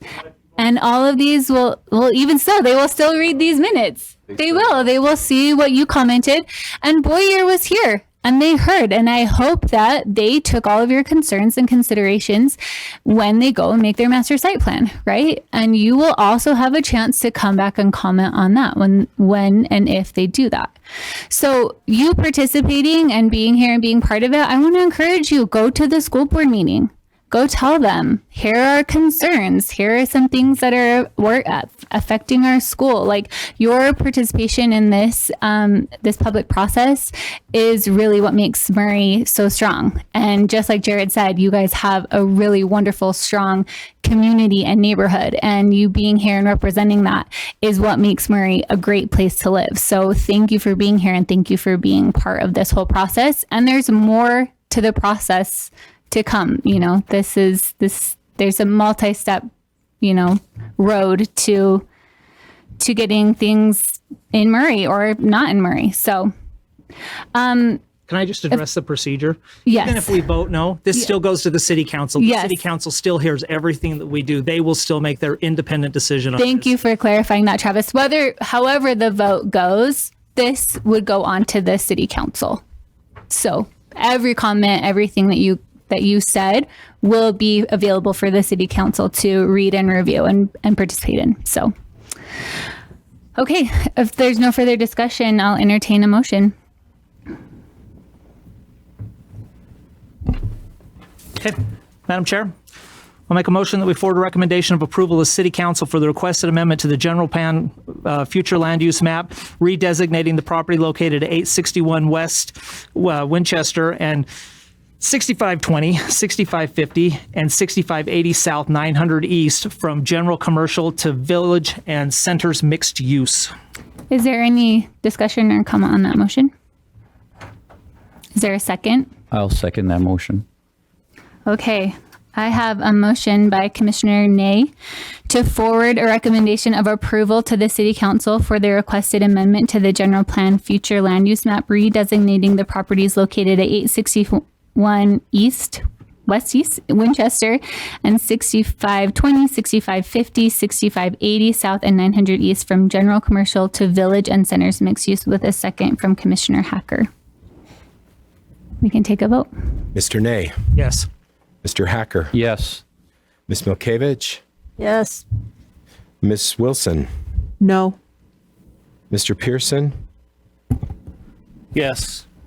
Mr. Lowry. No. And Ms. Patterson. Yes. Thank you.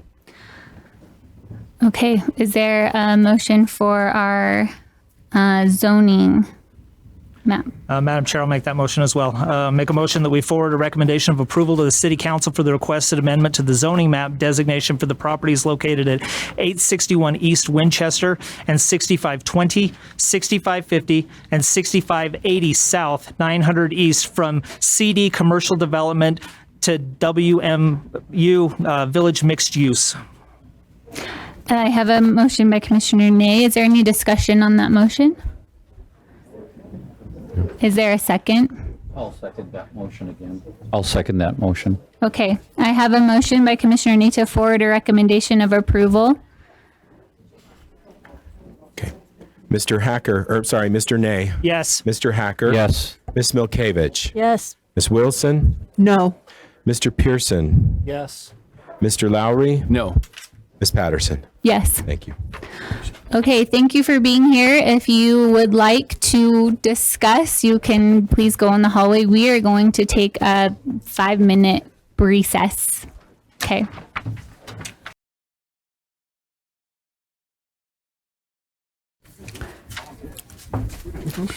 We will resume our meeting on our agenda item, move on to agenda item number 8. Do you need to call the time just to be? Oh, what time is it? 9:22. So this will just be 10 minutes, right? Yeah. Thank you for being willing to listen to me one more time. If that's okay. This is similarly a dual application, a general plan, future land use map amendment, as well as a zone map amendment, and for very similar purposes. This is a future land use map amendment from general commercial to village and centers mixed use, and a zone map amendment from CD zoning to the CMU zone, the centers mixed use zone. So there are some distinctions there we're going to want to talk about. The property is the point at 53rd, so there's several properties altogether, 13.22 acres. A lot of going concerns commercially. Again, obviously no residential on the project. CD zoning does not support any kind of residential uses. The application is to make these amendments to allow potential redevelopment in the future, including higher density residential multifamily dwellings, as well as the commercial that's there, and including some reordering of commercial, et cetera. We'll have to look at all that in site plans. This is just, again, the zone map amendments. This is, again, in the CD zone. The property is located in back of Murray Park, so you can see that open space zoning to the east. It is in the general commercial, as we said, future land use category, and the request is to go to the newly created Village and Centers mixed use category to support the zoning that's been requested. I did want to just show this. This kind of puts it in context. You can still see that CD zoning laid there, and this is the property we're talking about, the Murray Park. You can see how close it is to the downtown. It's just at the fringe there at the outside, and fairly close to the Trax station and Murray Central Station, with some significant kind of impediments to the pedestrian activity or the ability to get back and forth. It's close, but it's kind of a parking lot wasteland in between with the hospital. Some of the things that make the site a great site as a mixed-use site and contribute to that. The park space, the IMC hospital, the activity on State Street also kind of impede the ability to really add significant densities, and that's why we proposed this centers mixed use zone for projects like this or for properties like this. The same considerations that we reviewed in the village mixed use amendment request in the previous hearing are present here. This is supposed to be the centers mixed use, and this village and centers mixed use category is supposed to be applied in certain ways. But again, I just feel it's important to point out that we did anticipate in 2017 that we would need to make these kinds of changes. So these shouldn't be wholly surprising to anybody. This is where we knew commercial was headed. We knew we needed to try to start addressing that need to add residential to these sites and keep them viable. We didn't know how to do it in 2017, so we said we're going to need to do it. We'll start that process later. That's the current designation, general commercial. The recommended from staff and the request is for village and centers. Again, it's supposed to be applied along major transportation corridors and where certain things have been identified in the general plan. I want to talk about that. It does meet a lot of objectives from the general plan as well, and they're kind of interesting ones, so I wanted to point those out. Encouraging revitalization along key transportation corridors and in the core of the city. This is just there in the core of the city. You could argue that it's part of that core city, and it is definitely along a transportation corridor. Encouraging form-based mixed-use development patterns to connect the downtown to the TOD areas through urban design. This would contribute to that goal, that objective. Again, with the strategy, change zoning in targeted areas to allow for form-based mixed-use development. That's important here. Providing complementary uses around key civic spaces, including Murray Park, the library, City Hall, and I would include IMC, except that it gets its own objective at the bottom. Support the Intermountain Medical Center through compatible and complementary land uses. This goes a long way toward doing that as an application and as a landform. Considering the CMU zone, again, we wrote very similarly requirements for where it ought to be considered. First and foremost, that it ought to be considered for property and developments along major transportation corridors and in and around retail and commercial centers that are identified by the 2017 general plan.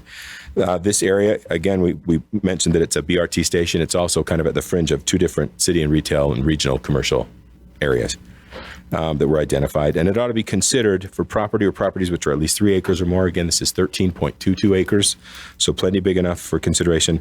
And properties that are zoned or used for non-residential purposes. We don't want to take parkland away. We don't want to close the golf course and turn it into centers, mixed-use development, et cetera. That's not what we're looking at. We're looking at revitalizing existing commercial facilities, especially in a corridor like State Street. Other considerations include those tests, those goals that we mentioned before. This particular application meets 7 of the 9, resulting in high quality development of commercial properties. This is a very going concern, a very high quality development. We want to see that it stays that way, and this zoning will allow the Howland Partners to keep that project up to date, to update it and make it into a real lifestyle center. Should retain or rehabilitate the commercial uses of a significant portion of the property. Again, 13.22 acres, and most of that will remain commercial in any redevelopment. This is State Street with 44,000 cars a day, really good, viable loads for commercial to thrive there. and to really make the most of it, we want to be able to add that residential. Increase local access to commercial services for in-project residents as well as for residents of the surrounding area. The IMC hospital is there, Costco is there, there are lots of restaurants there. There'll be new concerns there as well. So it does definitely meet that goal. Promoting a greater variety of housing options within Murray neighborhoods. There are currently no housing options in this exact neighborhood, so this will definitely do that and provide some ability to have housing right there by the hospital is really a good opportunity. Can't talk anymore tonight. Promoting opportunities for life cycle housing and for moderate income households. Again, it is kind of in the market that we currently have in Utah, and with as much as properties are worth, including studio apartments in terms of rent, it is a numbers game in terms of affordable housing right now. Until we can get more funding, as we keep working on it, we need to find other ways to support moderate income housing, but this is a really good one to add higher density housing in areas like this that increases our total unit count and brings prices down through supply and demand overall. Increasing walkability on the project site and resulting in walkable connections to the surrounding residential neighborhoods. The project is ideally situated to be connected to the park, to be connected to IMC and to other concerns on State Street, and creating and contributing to a sense of place and community. Through the design guidelines that we have, and I selected this picture to show you here because of the central feature, through the design guidelines that we use in conjunction with this kind of zoning, with the CMU zone, we'll be able to look for central features and increasing and enhancing kind of the things that are happening already on the site. So it does meet 7 of the 9 findings in staff's opinion. The CMU zone, again, the biggest difference is that there's no allowance for residential and CD zoning that exists there, but 35 units per acre as a base is allowable in the CMU zone that we have crafted. And you have opportunities to increase that unit count by through different means. They are slightly different than in the VMU zone. For example, in the VMU zone, you can only increase your density by providing open space and amenities or providing affordable housing. In the CMU zone, we really wanted to double down because it's in the more commercial already areas. We wanted to double down on keeping that commercial and revitalizing more commercial. So as you provide more commercial than you're required by the zoning, you can increase your density slightly. Again, required parking. These are greater parking standards than we have in typical mixed-use zones, even though it is close to that Central Murray Central Station. Because of those barriers, we are requiring 1.15 spaces, 1.5 spaces for a 1-bedroom unit, 1.85 spaces for a 2-bedroom unit, 2.5 spaces for anything 3 bedrooms and up. Again, you have the joint use that shared use parking really helps. The consultants helped us with a parking analysis that showed how that would kind of work and what numbers we should propose for a commercial. And we have 1 space for 350 for offices, 1 space for 350 for medical and dental, a space for 300 for retail, and a space for 300 for restaurants. Those are lower than our typical CD parking requirements. Not by a ton, but lower, definitely. And they depend on that shared use. The master site plan is required for these kind of developments. Any project that is proposed, if the zoning is changed, has to come to the Planning Commission for a master site plan. We review building orientation, we review the central feature and require that. We review the pedestrian connections. We also look at the buffering, all those things, and I don't have a slide for the buffering in this one, but that same buffering language for single family zoning, although there's no single family zoning around this particular project, is there for those projects that do happen to be located where they might be adjacent to single family. The adequate public facilities review, parking analyses, and traffic impact studies have to accompany those site plan applications. And again, there's at the end a master site plan agreement that has to go from the Planning Commission to the City Council for final approval. The applicants will have to sign it or agree to it, and the city will agree to it, and it will govern any of the phasing, how much of the commercial can be, how much of the residential can be built right now. On a project with as much commercial as already existing as this, it won't be hard to do that agreement because there's enough commercial already to probably support the residential that they would want to do, but we still have that agreement to do. We are recommending approval as staff for this change. We feel like that CMU zone is appropriate for this area. We had these kinds of properties, the Howland Partners property, as well as some others along State Street in mind when we wrote it. It could be applicable to other areas, as you see in that mapping. There are other areas that might have it be applicable, but this State Street corridor, if I'm being frank, is really where we're looking at for the CMU zone in most instances. Do you have any questions as Commission for me? You may have gone over it. Can you talk about the height? Where there's no residential next door to it. Yeah, no residential next door to it. There is not a height limitation here. Oh, yeah. Okay, great. Thanks. It really is just the density limitation. It's just the density that limits that, yeah. And in the CD zone, if I can, this is an easy way to point this out. In the CD zone, you have a 30-foot height limitation within 100 feet of residential. This property doesn't have that limitation right now. So there's effectively no change to the height allowances on this property from what it has right now. It's far enough from residential that you could go higher than you'd ever want to go on this property. And we don't have a limitation other than the buffering of residential for the CMU zone. Thank you. Thanks, Travis. Good question. Well, just for point of discussion, because that sounds scary that you could go as high as you want to go. The density limits that. So yeah, it wouldn't make sense to go 40 feet high because you'd have one house, one story. Right. One unit on top of you. Yeah. Your building footprints that are reasonable and versus your density are going to drive that. We're seeing with density allowances of 80 units to the acre, we're seeing 5-story buildings. So at 35 units to the acre, 40 units to the acre, 45 units to the acre, you're going to see 3 and 4 and maybe 5 on a compact area. And the reason we didn't want to limit the height in this kind of zone, even though it is a lower density zone, is exactly that.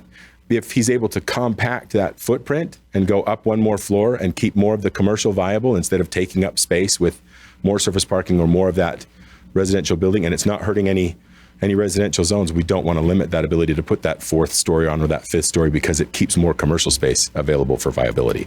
So that's the thinking behind the no height requirement for it. These areas are not generally close to residential, and where they are, they're going to be limited the same way the VMU is.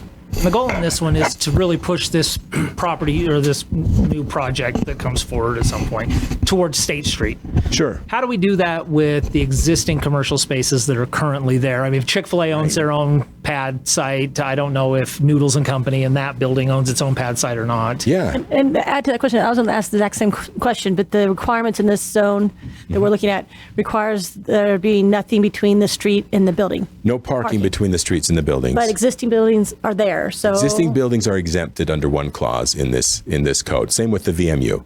Existing commercial structures, we do want to try to preserve what we can, and we're not looking for a total rebuild on these projects. We're hoping to revitalize what's there. So new structures that go up, we want to see with no parking between them and the street, and we have a slightly larger setback that can be allowed for landscaping, et cetera, than we do in the other zones, but not by a lot. We want to push them toward the street where the new construction happens. But there is an exemption because of existing buildings. if they were to tear down an existing building, they'd have to meet the new requirements. Yeah. To use an existing building, then it's... If they raised everything and started over, we'd push it all toward the street. And on a site this big, actually, there'd be stuff on the street and stuff behind that stuff on the street with parking between it. That's what you'll probably see the street fill out with 44,000 cars a day. You're going to see that street frontage fill out with commercial pads, and I'm sure they want to do that in the future. But we'll have to wait to see the site plans for that. So with like the other property, and we're talking about master site plans and we're regulating like when commercial, but their commercial component probably is different because of it. Parts of it are filled before they're putting residential in and stuff. So are they already meeting like they would far exceed now what they have, but so it would be different than like the starting from scratch in the village mixed use where they're like putting residential and we're requiring certain commercial things before you can. That's exactly right. In the village mixed use that you just recommended, the RC Willey site is maybe a little unique. It was constructed. I should have had Susan look up when it was built, and I'd love to read the minutes from when it was built. She probably already knows. When was the RC Willey building built? 70s. Mm-hmm. So I'd love to read the minutes from that, but it was built for RC Willey. It wasn't like RC Willey came after something else. So it's a kind of a unique building. It's a lot of square footage for that corner. It's a lot of parking for that corner. If it hadn't been built specifically for RC Willey, it probably wouldn't have been built. It would be the gas station and maybe something else, and the back would have been subdivided. But RC Willey was in the way from the 70s forward. So it's a unique site. Jeremy, you had a... Yeah, as much as I probably have misgivings about the VMU and the density, I really love the CMU. To me, lends to what I tend to think of as lifestyle centers. Yeah. We could all name off a whole bunch of them. Our favorite one. Right, exactly. But all of them seem to have a really significant public component that draws people into those. What type of public input process is going to be? Do we have for that? And how much space is required for those for the central feature? For the central feature, yeah. We don't define that, so it's up to you guys as you look at the master site plan whether they've done enough to make a central unifying feature or not. Okay. And this would be a good candidate for that kind of thing. The park provides a lot of really good open space already.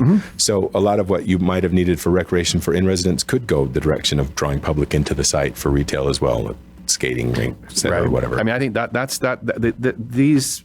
CMU and the scale these can be kind of showpieces for a city, if that makes sense. We hope so. Yeah. Good point. Thank you. Any other questions, Lisa?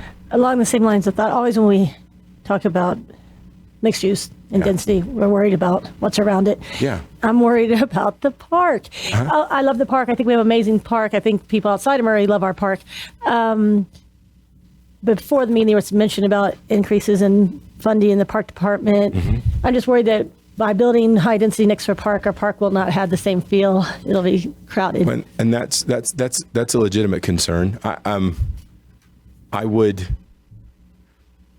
counter that the open space of the park, and remember, you've got the park and you've got the county facilities as well that are very, very open. With all of that, I don't see it being a visual or aesthetically very sort of impactful to the park because there is so much open space right immediately to the east and north of this property. But also,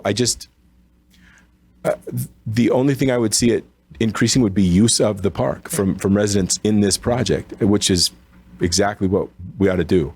Currently, people drive to the park and find somewhere to park near the park center and then go into the park and enjoy it. These 300 households or however many it winds up being will be able to walk directly back into the park, and that keeps it safer at all times of day, more active all the time, and we are going to get more funding for parks to and use to there's keep more things funding for grooming, safety, cleaning. Yeah, exactly. We can use that funding for park improvements. So as they wear out faster because there's more people using them, it's to maintain levels of service or increase them. Would you mind mentioning it just for the public record? What the increase is per unit? I never can remember the exact number, and it wasn't our department's kind of thing. It was Parks and Rec's deal. I'm not a numbers guy. I am not a numbers person either, but it is about $49.50 for a multifamily residential unit per unit. 4,950. Yeah, it's $49.60 something.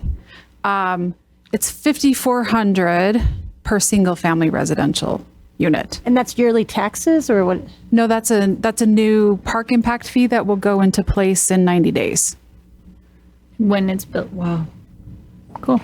Yeah, so if there was 100 unit multifamily, that would be 400. Don't look at me. 90,000. I don't know. Don't ask me to do math. Zach, help them out. Your computer. Somebody's putting that. Yeah, I mean, that would be $500,000. So your 200 units, you're talking a couple $1 million that would go into the park impact fees that would then be utilized to pay for new park amenities, additions to the park, not for maintenance, not for replace and repair in kind, but new parks, new amenities, new open space. Jared, I know, again, we don't have a project before us. The northwest corner, there's an informal street that goes between Cottonwood Street, along Chick-fil-A, along Zupa's. There's an entrance that goes into the park. We're actively looking to maintain this. Again, without the site plan, I don't know, but it's great that you mentioned that because it comes up that it's not necessarily safe to walk in that area right now. I've mentioned that a time or two. I wasn't going to say that it was you that brought it up, but yeah, it's a hard area to walk in right now, and redeveloping this site will let us address some of those issues better. And I don't know whether it stays open or not. I couldn't say that, but I'd encourage it. I use it all the time. Yeah. It's a nice sneaky way from the hospital back to the park and up to Vine Street. You can avoid some traffic there. The mark of a true denizen of an area to know all the sneaky ways through parking lots. Yeah, no, I don't know. We'll have to look at that in site plan. But connectivity, but it's good that you mentioned that. Connectivity, it's one of the tenets of the master site plan approval process is that you look at connectivity vehicular-wise, you look at it pedestrian-wise, and try to increase it on the site itself and from the site to surrounding areas. Consider it in the redevelopment. We did that up on Van Winkle Crossing. If you remember, it's adjacent to Ivy Place. And while they did not want to maintain that connection, we kept that open. And it was a real challenge to keep the sidewalks. Keeping the sidewalks showing up in the site plans as it went through the building permit process was a real challenge. So, but there will still be sidewalks into Ivy Place. That kind of thing will help us here too. Perfect. Thank you. You bet. Any other questions? Yeah, can you talk about the future plans for public transportation down along that corridor? Along State Street. Yeah. I'm probably not as good for it as Zach would be, but I'm thinking of the Mid-Valley Connector, sorry. The State Street BRT is coming. I'm not sure. I think it's in phase 1, so it's within 5 years that they'll want to dedicate lane access on State Street for a bus rapid transit. And this will be one village stop all up State Street. This is going to go from Sandy all the way to uptown. Do you know if they're planning on having the stops, where they're planning on having the stops? Are they in the center of the street or are they on the sides of the street? I don't know that. I wish I knew that. I'm sorry, I don't. Okay. But I'll remember to ask next time at the RTP meetings. So okay. I just know well-planned cities that have transportation usually have a place for the bus to pull off the road so we're not impeding traffic. And this, if this is going to be redeveloped, that maybe that could be taken into consideration. This is slated to be one of the stops. It's a station village, and that kind of does imply that you'd pull over into it and there'd be some kind of connection from.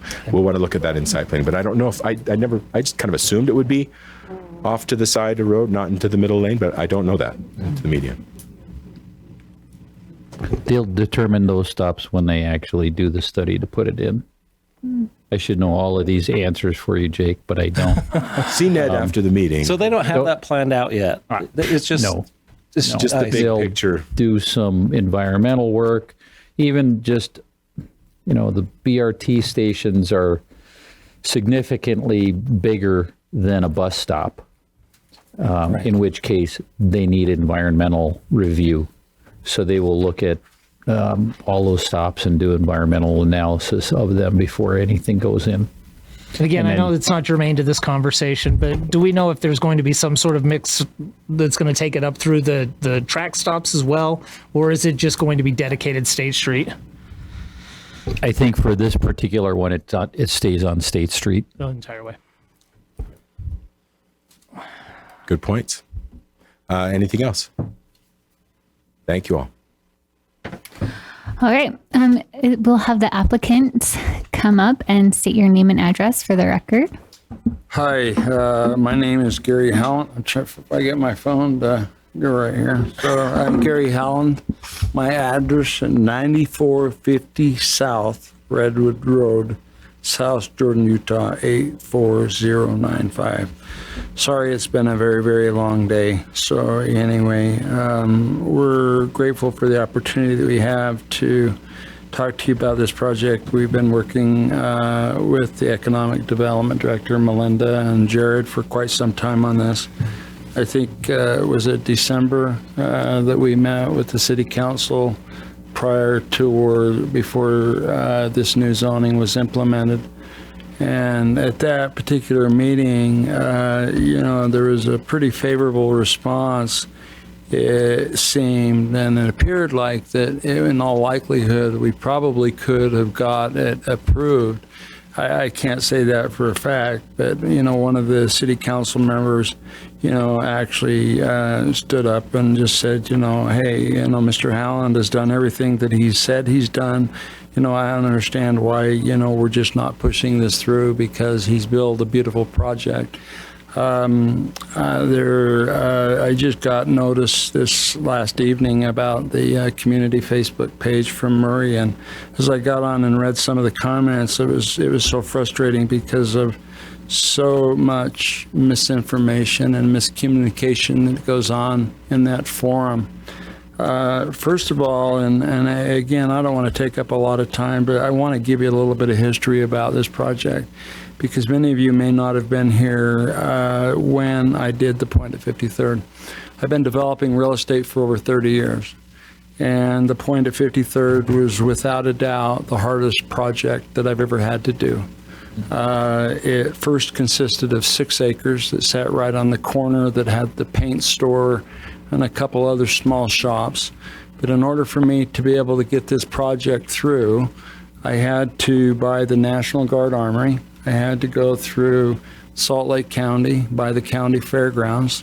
I had to go up 53rd South, and because the Armory and because the ice rink had a parking sharing arrangement, I had to take out 5 homes along 53rd Street.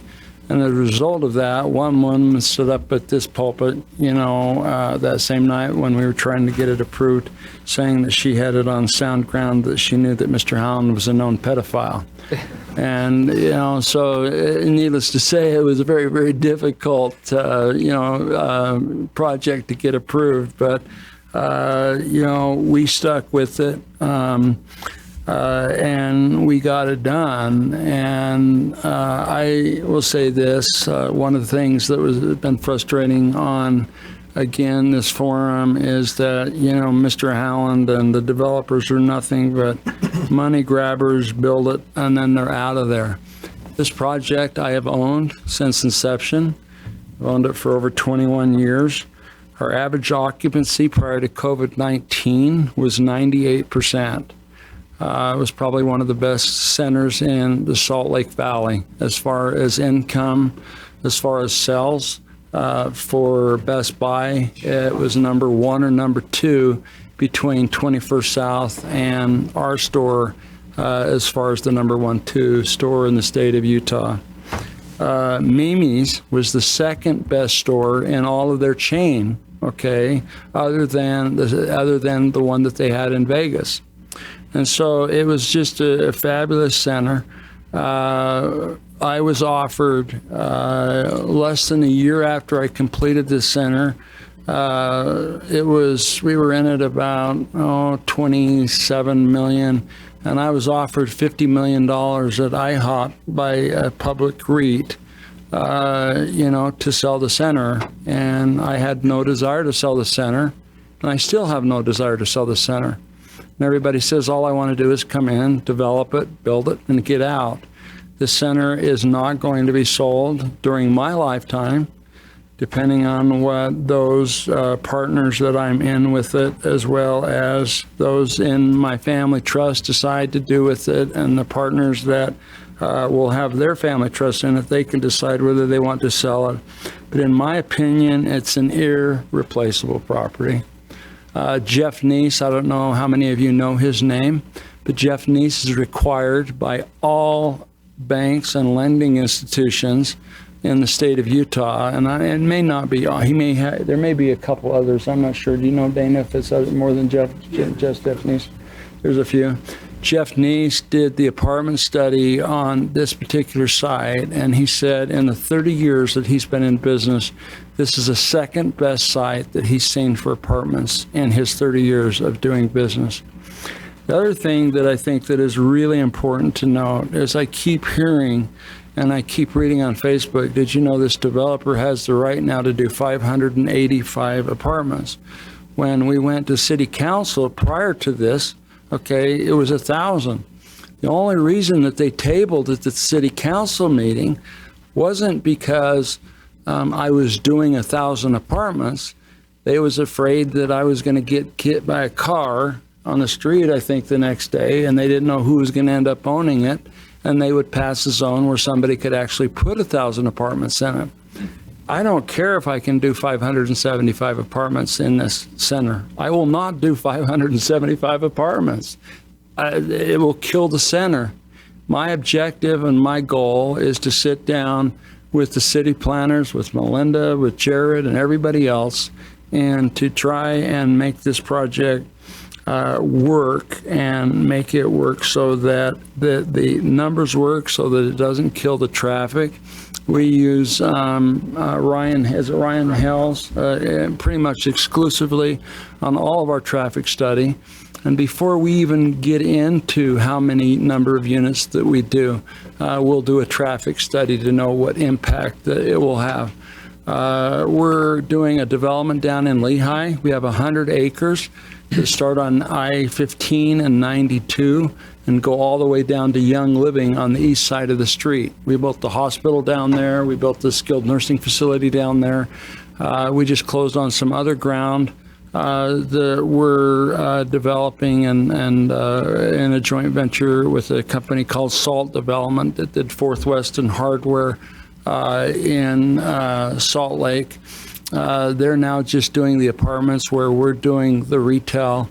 But between Tina and I, for the last 2.5 years, talking about bus transit, we've been the ones that have pushed, because of the promises that were made to those in Lehigh, the tracks would get to Adobe and everybody else. But through Governor Herbert's help, through Carlton Christensen's help, we've pushed bus transit from the Draper Station, where now it's at the top of the heap, where it's going to go from the Draper Station over to the prison, back over the other side of the freeway, behind Adobe, and then the station is going to stop at the end of the hospital, and then they're going to do a beeline over the freeway to Front Runner. And all of those efforts, all of that time, all that energy, and us spending almost $2.5 million, about $2.5 million to get that done, because UDOT decided to make 2 one-way roads on the streets down there. Now, again, the only reason that I bring all that up is because we work with cities to build developments that are pride of ownership and that truly are walkable, livable communities. And I mean, I can't say that word enough. Walkable, livable communities. And that's what we want Murray to be, a walkable, livable community. It's absolutely paramount for us, Best Buy, when the economy was floundering. Best Buy had a number of stores.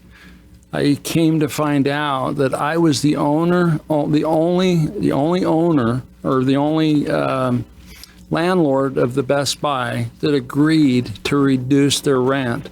They were paying $18, $19 a square foot, and we dropped it to $11.50 a square foot. Their rent is now $12.50 a square foot. We're doing industrial warehouse distribution space right now in Bluffdale on 2700 West and Bangor Highway, and it's about $10 to $12 a square foot. So Best Buy is on the best piece of property you could be, okay, and they're paying industrial warehouse prices. One last thing about Best Buy. I went to a Best Buy. Yesterday was my wife's birthday, and she wanted some Air iPods. She'd lost hers, and I went into the Best Buy in Sandy because we now live in South Jordan. I lived in Murray my whole life. Buried my father today, as I said, and all of my siblings. We all went to Murray High School. I'd still be living in Murray had I not got divorced. But I went to a Best Buy, and there were 6 employees in a 35,000 square foot store. I had to wait 45 minutes to get a pair of they would call them the iPods. I tell you that because Best Buy is nothing more than a warehouse. It's a distribution center. Is Best Buy going to survive? Absolutely. It's going to survive for one reason and one reason only, because of the Geek Squad. They price match, and people can go in, see it, touch it, and feel it. But at the end of the day, it's a warehouse. They don't have the employees. They don't have the people to tell you about anything, and you just can't get the service. And so at the end of the day, we knew that it was just a matter of time before Best Buy was going to choose between our store or the store at 21st and close one of the stores. Walmart's going to probably close a third of their stores over the next 10 to 15 years. Most all of the big box stores are going to close them.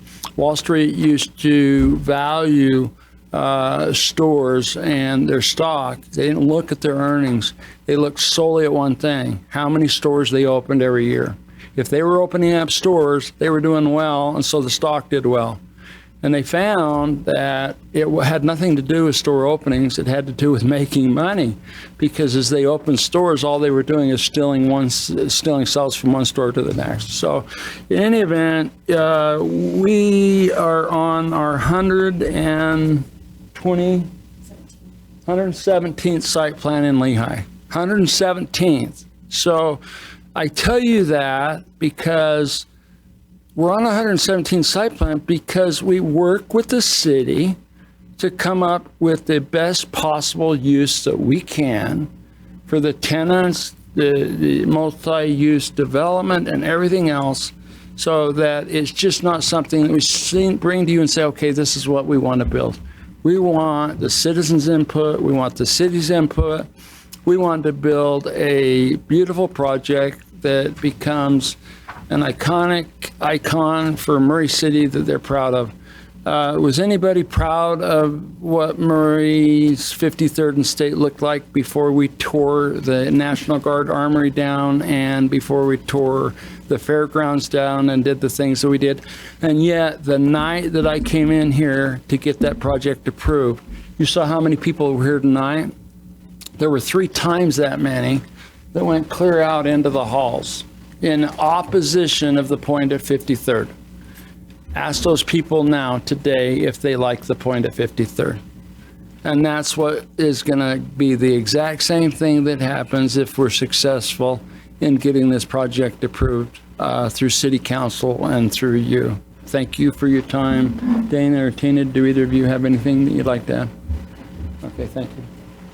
Okay, thank you. This time we would like to open this item up for public comment regarding this agenda item. If you would like to speak to it, you can come up and state your name and address at the podium and then fill out a paper afterwards. You want to read something? Yeah.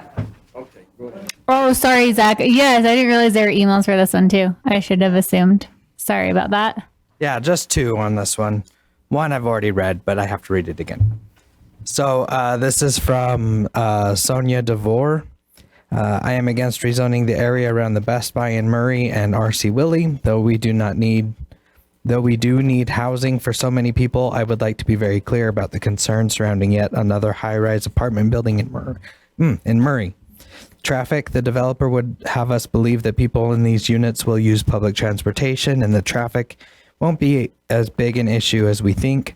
In one of the studies for the Galleria project, the recommendation is to make Murray Boulevard a 5-lane road. Kind of ironic, since you would have to demolish some multifamily housing to accomplish this. Granted, it is a much bigger project at the Galleria than the proposal at Best Buy, but traffic will be increased. Look at the traffic snarls we have now in the area. If we are going to need to improve this area with new roads, let's get that done first, but building better roads that carry more people brings its own issue of degradation of our air quality even more. Crime. More people, more crime, just a fact.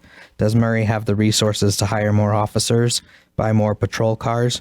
I would like some input from the Murray Police Department as to how they feel about all this dense housing. I live in a neighborhood very near the new Murray Crossing, as well as Hunter's Woods and the Clover Creek Apartments. I have lived in this neighborhood for 25 years, and since this buildup of the new rentals across from Hunter's Woods and Murray Crossing, etc., there has most definitely been an increase in petty crime. Schools. The developer of the Best Buy project would have you believe that most of the residents will be surgeons and work-from-home professionals. I would like to know if this project will have any kids of subsidies such as Section 8 or Section 429. The programs appeal to a great deal to families who have children who go to school. A transient population brings additional challenges for teachers. My grandchildren went to Parkside for many years. And of course, just the additional class size is a challenge. Are we ready for that? Will we need more teachers, more buildings? Aesthetics. To be realistic, growth and change is inevitable. We will never have that small town feel again, but we can have development that is inviting, pleasant, and that honors Murray's rich history and heritage. Many of these new developments around town bring to mind some of the of the post-war buildings I have seen in East Germany, concrete. Let's not look like every other city and give up everything that has made Murray unique. Change and progress are inevitable, but we need to be smart about it. It's ready, set, fire. Let's make sure we keep the right order. Sincerely, Sonia DeVore. And next one is from Matt Schneider. Hello, I am writing to urge you to not approve the rezoning for the addition of many high-density units at this location. I know the commission will inevitably say that they are only approving a zoning change and not a specific project, but once the change is approved, you will use that as justification for approving future site plans. Murray residents do not want high-density housing, especially that which is only rentals. Perhaps they could commit to all purchasable housing. The developer insists it will lower traffic, but cannot provide any justification for this. More people equal more traffic and infrastructure needs. Please do not rush through this when it's clear citizens don't want it. Do not prioritize developer needs over citizen concerns. Thank you, Matt Schneider, Murray resident. Thank you, Zach. Okay, we can have our... Oh, did you have one, Susan? That Rachel left?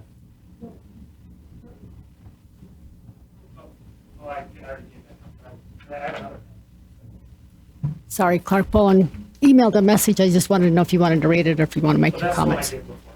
Okay. And not this one. Okay.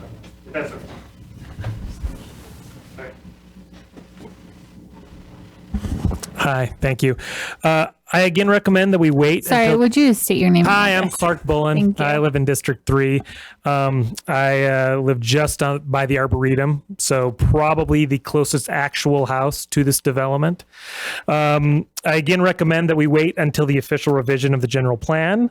We're due. There's an unprecedented demand for high-density housing, and therefore we have good reason to do an official revision. That said, I realize that approving the last project with so many neighbors who had so many concerns, there's probably not a lot of hope of this project not being approved. But that I did talk with Gary. Gary seems to have the best intentions for Murray. He really does. Dan Snar had good things to say about Gary when I talked to him. And I agree with Gary on a lot of things. This is an irreplaceable property. And I was impressed that he was personally answering questions on Facebook today of concerned citizens.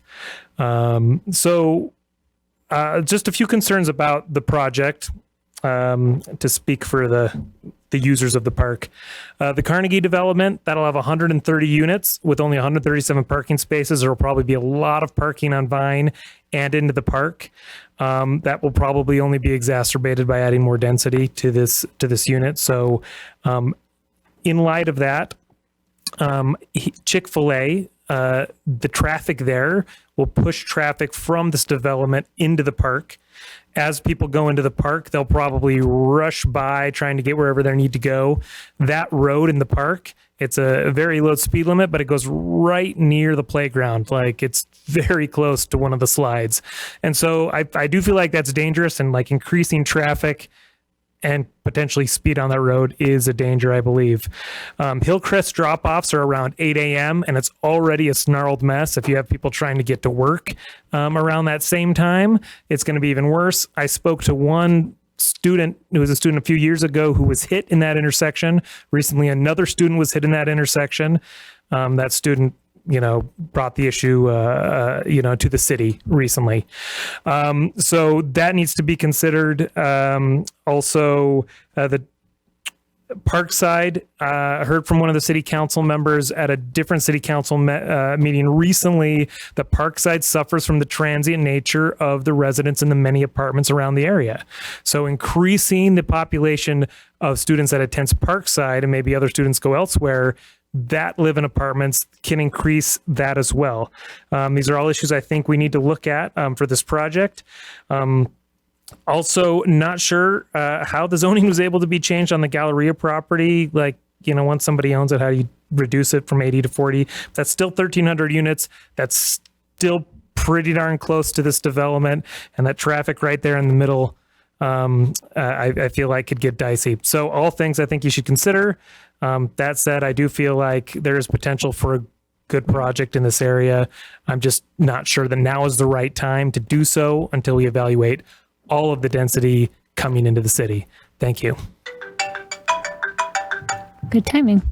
Okay, sir, thank you. Sorry. Thank you for waiting. Sorry. My name is Scott Murray. I'm longtime Murray. What? 543 East Moss Creek Drive in Murray.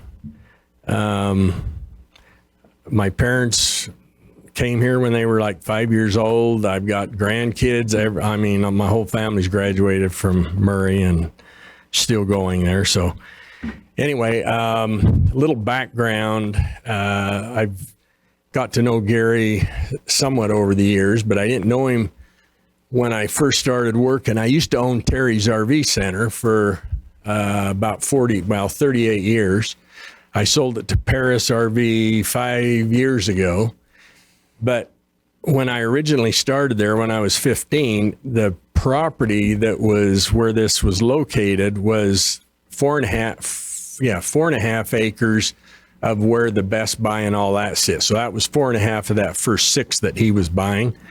There was a 30 to 33 spot trailer park, the old El Rancho Motel, and an old showroom where we had the trailer sales. And so from when I was 15 to 26, I worked there. When I was 26, I bought Terry out. And then at, 30, 31, I bought up the street where the business was, where it still is now, other than it's Paris RV. But what he has done, what their development company has done with that property, I think back what it was 40 years ago, 50 years ago.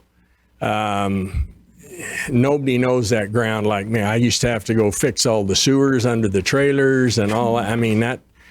That place was just unsightly. And just kudos to them of how good that they've developed that, and what they've done has just been really pleasant to see done in Murray. And I know that their heart is to do the right thing and to really do a good job. So, obviously I'm for it, and I appreciate it and appreciate your time.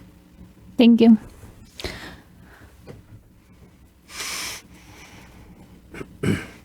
Hi, I'm Janice Strobel. I live in District 3. And I think a couple things that's kind of interesting about the way these 2 new mixed-use zones are working, at least as much as I'm understanding right now, is they have to come forward saying that they meet 5 of the 9 goals. And so it's a project, and yet we're approving the zoning. So we're not approving the project, but the project has to come forward with meeting 5 of the goals. So it's kind of seems conflicting there. And then the question I have, we talked about how once zoning gets approved, then they can come back and they can change what they actually had thought they were going to build, but they got the zoning, and so now they're going to build it this way. Can they change the goals that they got approved for this new mixed use by? Can the goals be different?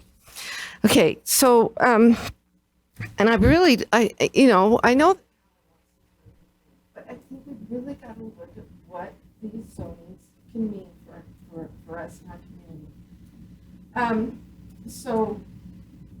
And when we talk about shared parking, yeah, it's all good if it works. And many times we can say it will work on paper. But I do drive by Murray Crossing every day, and I see that all the parking that's on the street, that the retail that's empty still would want to have people be able to park at, is gone. So I don't see how it's attracting commercial to be there. So that's the thing, is this shared parking sometimes doesn't quite work. It's filled up on the street. So anyway, then, okay, here we go. I gotta figure out my order here. Is the microphone on? It doesn't feel like it is. And guess what? I guess I pushed it when I was moving it, so it wasn't on. Okay, it's on now. I hear you. Of course. Okay, sorry. Okay, I'm going to talk about 3 of the goals that are listed, the 7 that were listed for this applicant.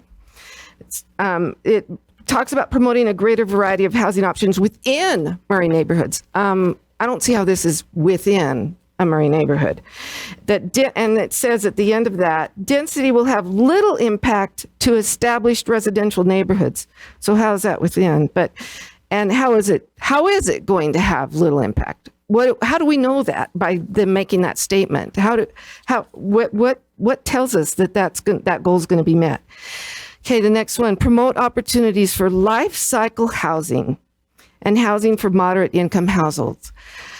I look at that life cycle housing, I'm thinking, okay, what are you talking about? You're talking about people can live here and then they can move to this other part of the community. But is it all rental? So we're talking about people will be renting for life. I'm sorry, I know we're talking about how developments now are so much rental, but because of, I will submit that because of the inability for developers for the city to say, we can't say that it has to be owner occupied developments, we are really playing into investors just loving to invest in developments that are apartments. And I asked someone today, why is it that, there's so much apartments being built? And what was said to me is, you can't raise rents on owner occupied. So are we really helping the income if we keep people in rentals for their life? Is that really what we want for our children, to be in rentals for life? Your time is up. I know, okay, guys, but there's a lot to consider, and we are dealing with the most dangerous intersection we have in our city. I don't know how that can be adequately addressed when we're talking about zoning, but we are talking about the most dangerous intersection we have in our city. 2 schools, a hospital, 2 hotels, and an assisted living center with a memory care center as part of it. Thank you. Thank you. Are there any other comments? Okay, seeing none, I will close the public comment portion and have staff address. There's just one thing there that Janice was talking about that I want to clarify, because Sure. I didn't do a very good job of talking about that. So with the findings that we make when we consider the zone, I just want to read the section. 17.162.030 is the findings required section, and it reads like this. The center's mixed-use CMU zone should only be considered where Murray City officials find that mixed-use zoning, not the project that's being presented or the anticipated project, but that mixed-use zoning will result in land use patterns and development that will meet a minimum of 5 of the following goals. So we know that there's not a project, but that's not what we're really considering. When we say that we think it'll result in whatever, or we talk about it won't have an impact or it'll increase neighborhood walkability or whatever, we don't mean the project, because we're not considering a project. We mean mixed use zoning versus the traditional zoning that was there in the first place. We only want to consider it where we can say mixed use zoning will do a better job of doing making these findings happen, making these goals happen than traditional zoning.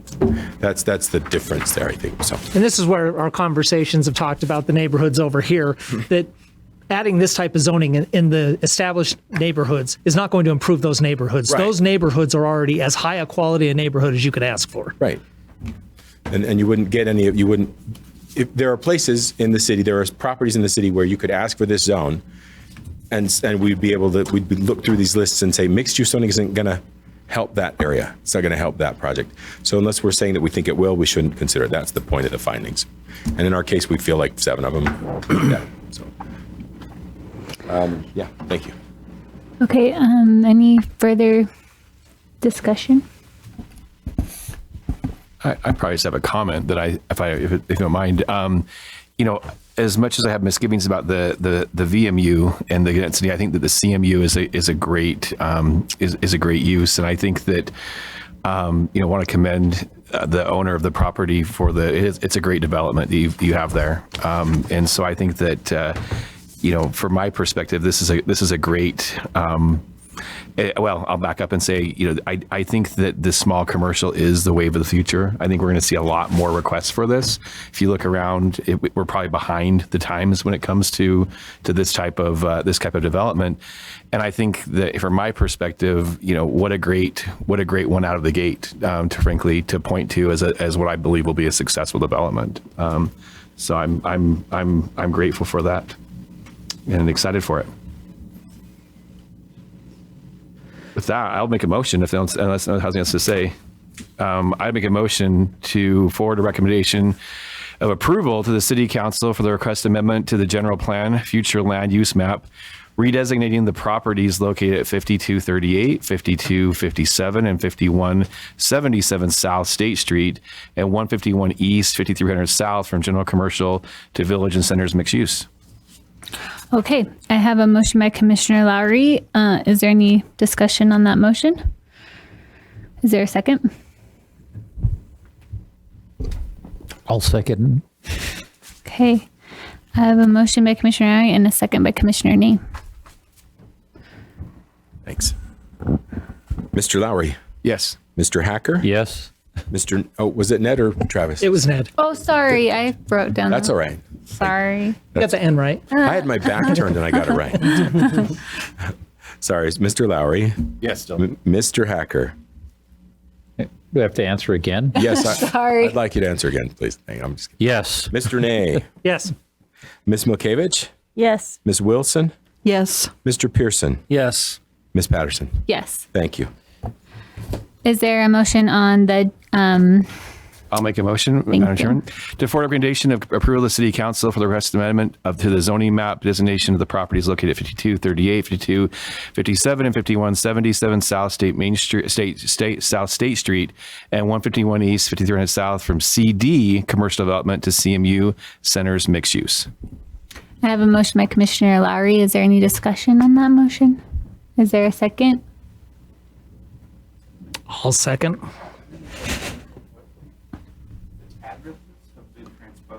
Oh. And I want to make Oh, sure okay. that we're doing the right property. That we do too. Oh, you know That what? 5238 should actually be 5283. Oh, okay. So I just. Yeah, thank you. Yep. As long as it's right on the up. Doesn't change my second. Okay. Thank you. Sorry, I don't No, I'm glad. No, I'm glad to know. Thank you for that change. We want to make sure it's correct. That's perfect. My paper says 5283. Well, I just noticed it was a positive note. Do you know, it's funny because our packet says 5283. I think it just got transposed on the sign, but yeah.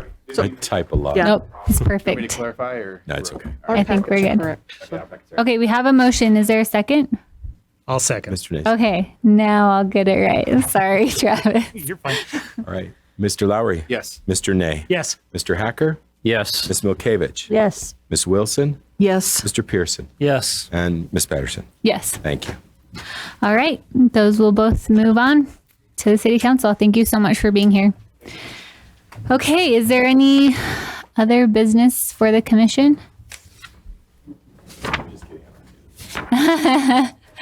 No? Is there I think we have some training yet tonight. oh yeah. So going. Our public training that we'll be doing right now, starting. We do need to schedule it before the end of the year. I haven't got any time yet for it. We'll get it. Okay, great. Any other Is there a motion to adjourn? Motion to adjourn at 10:20. Second? Second. Meeting adjourned. Thanks.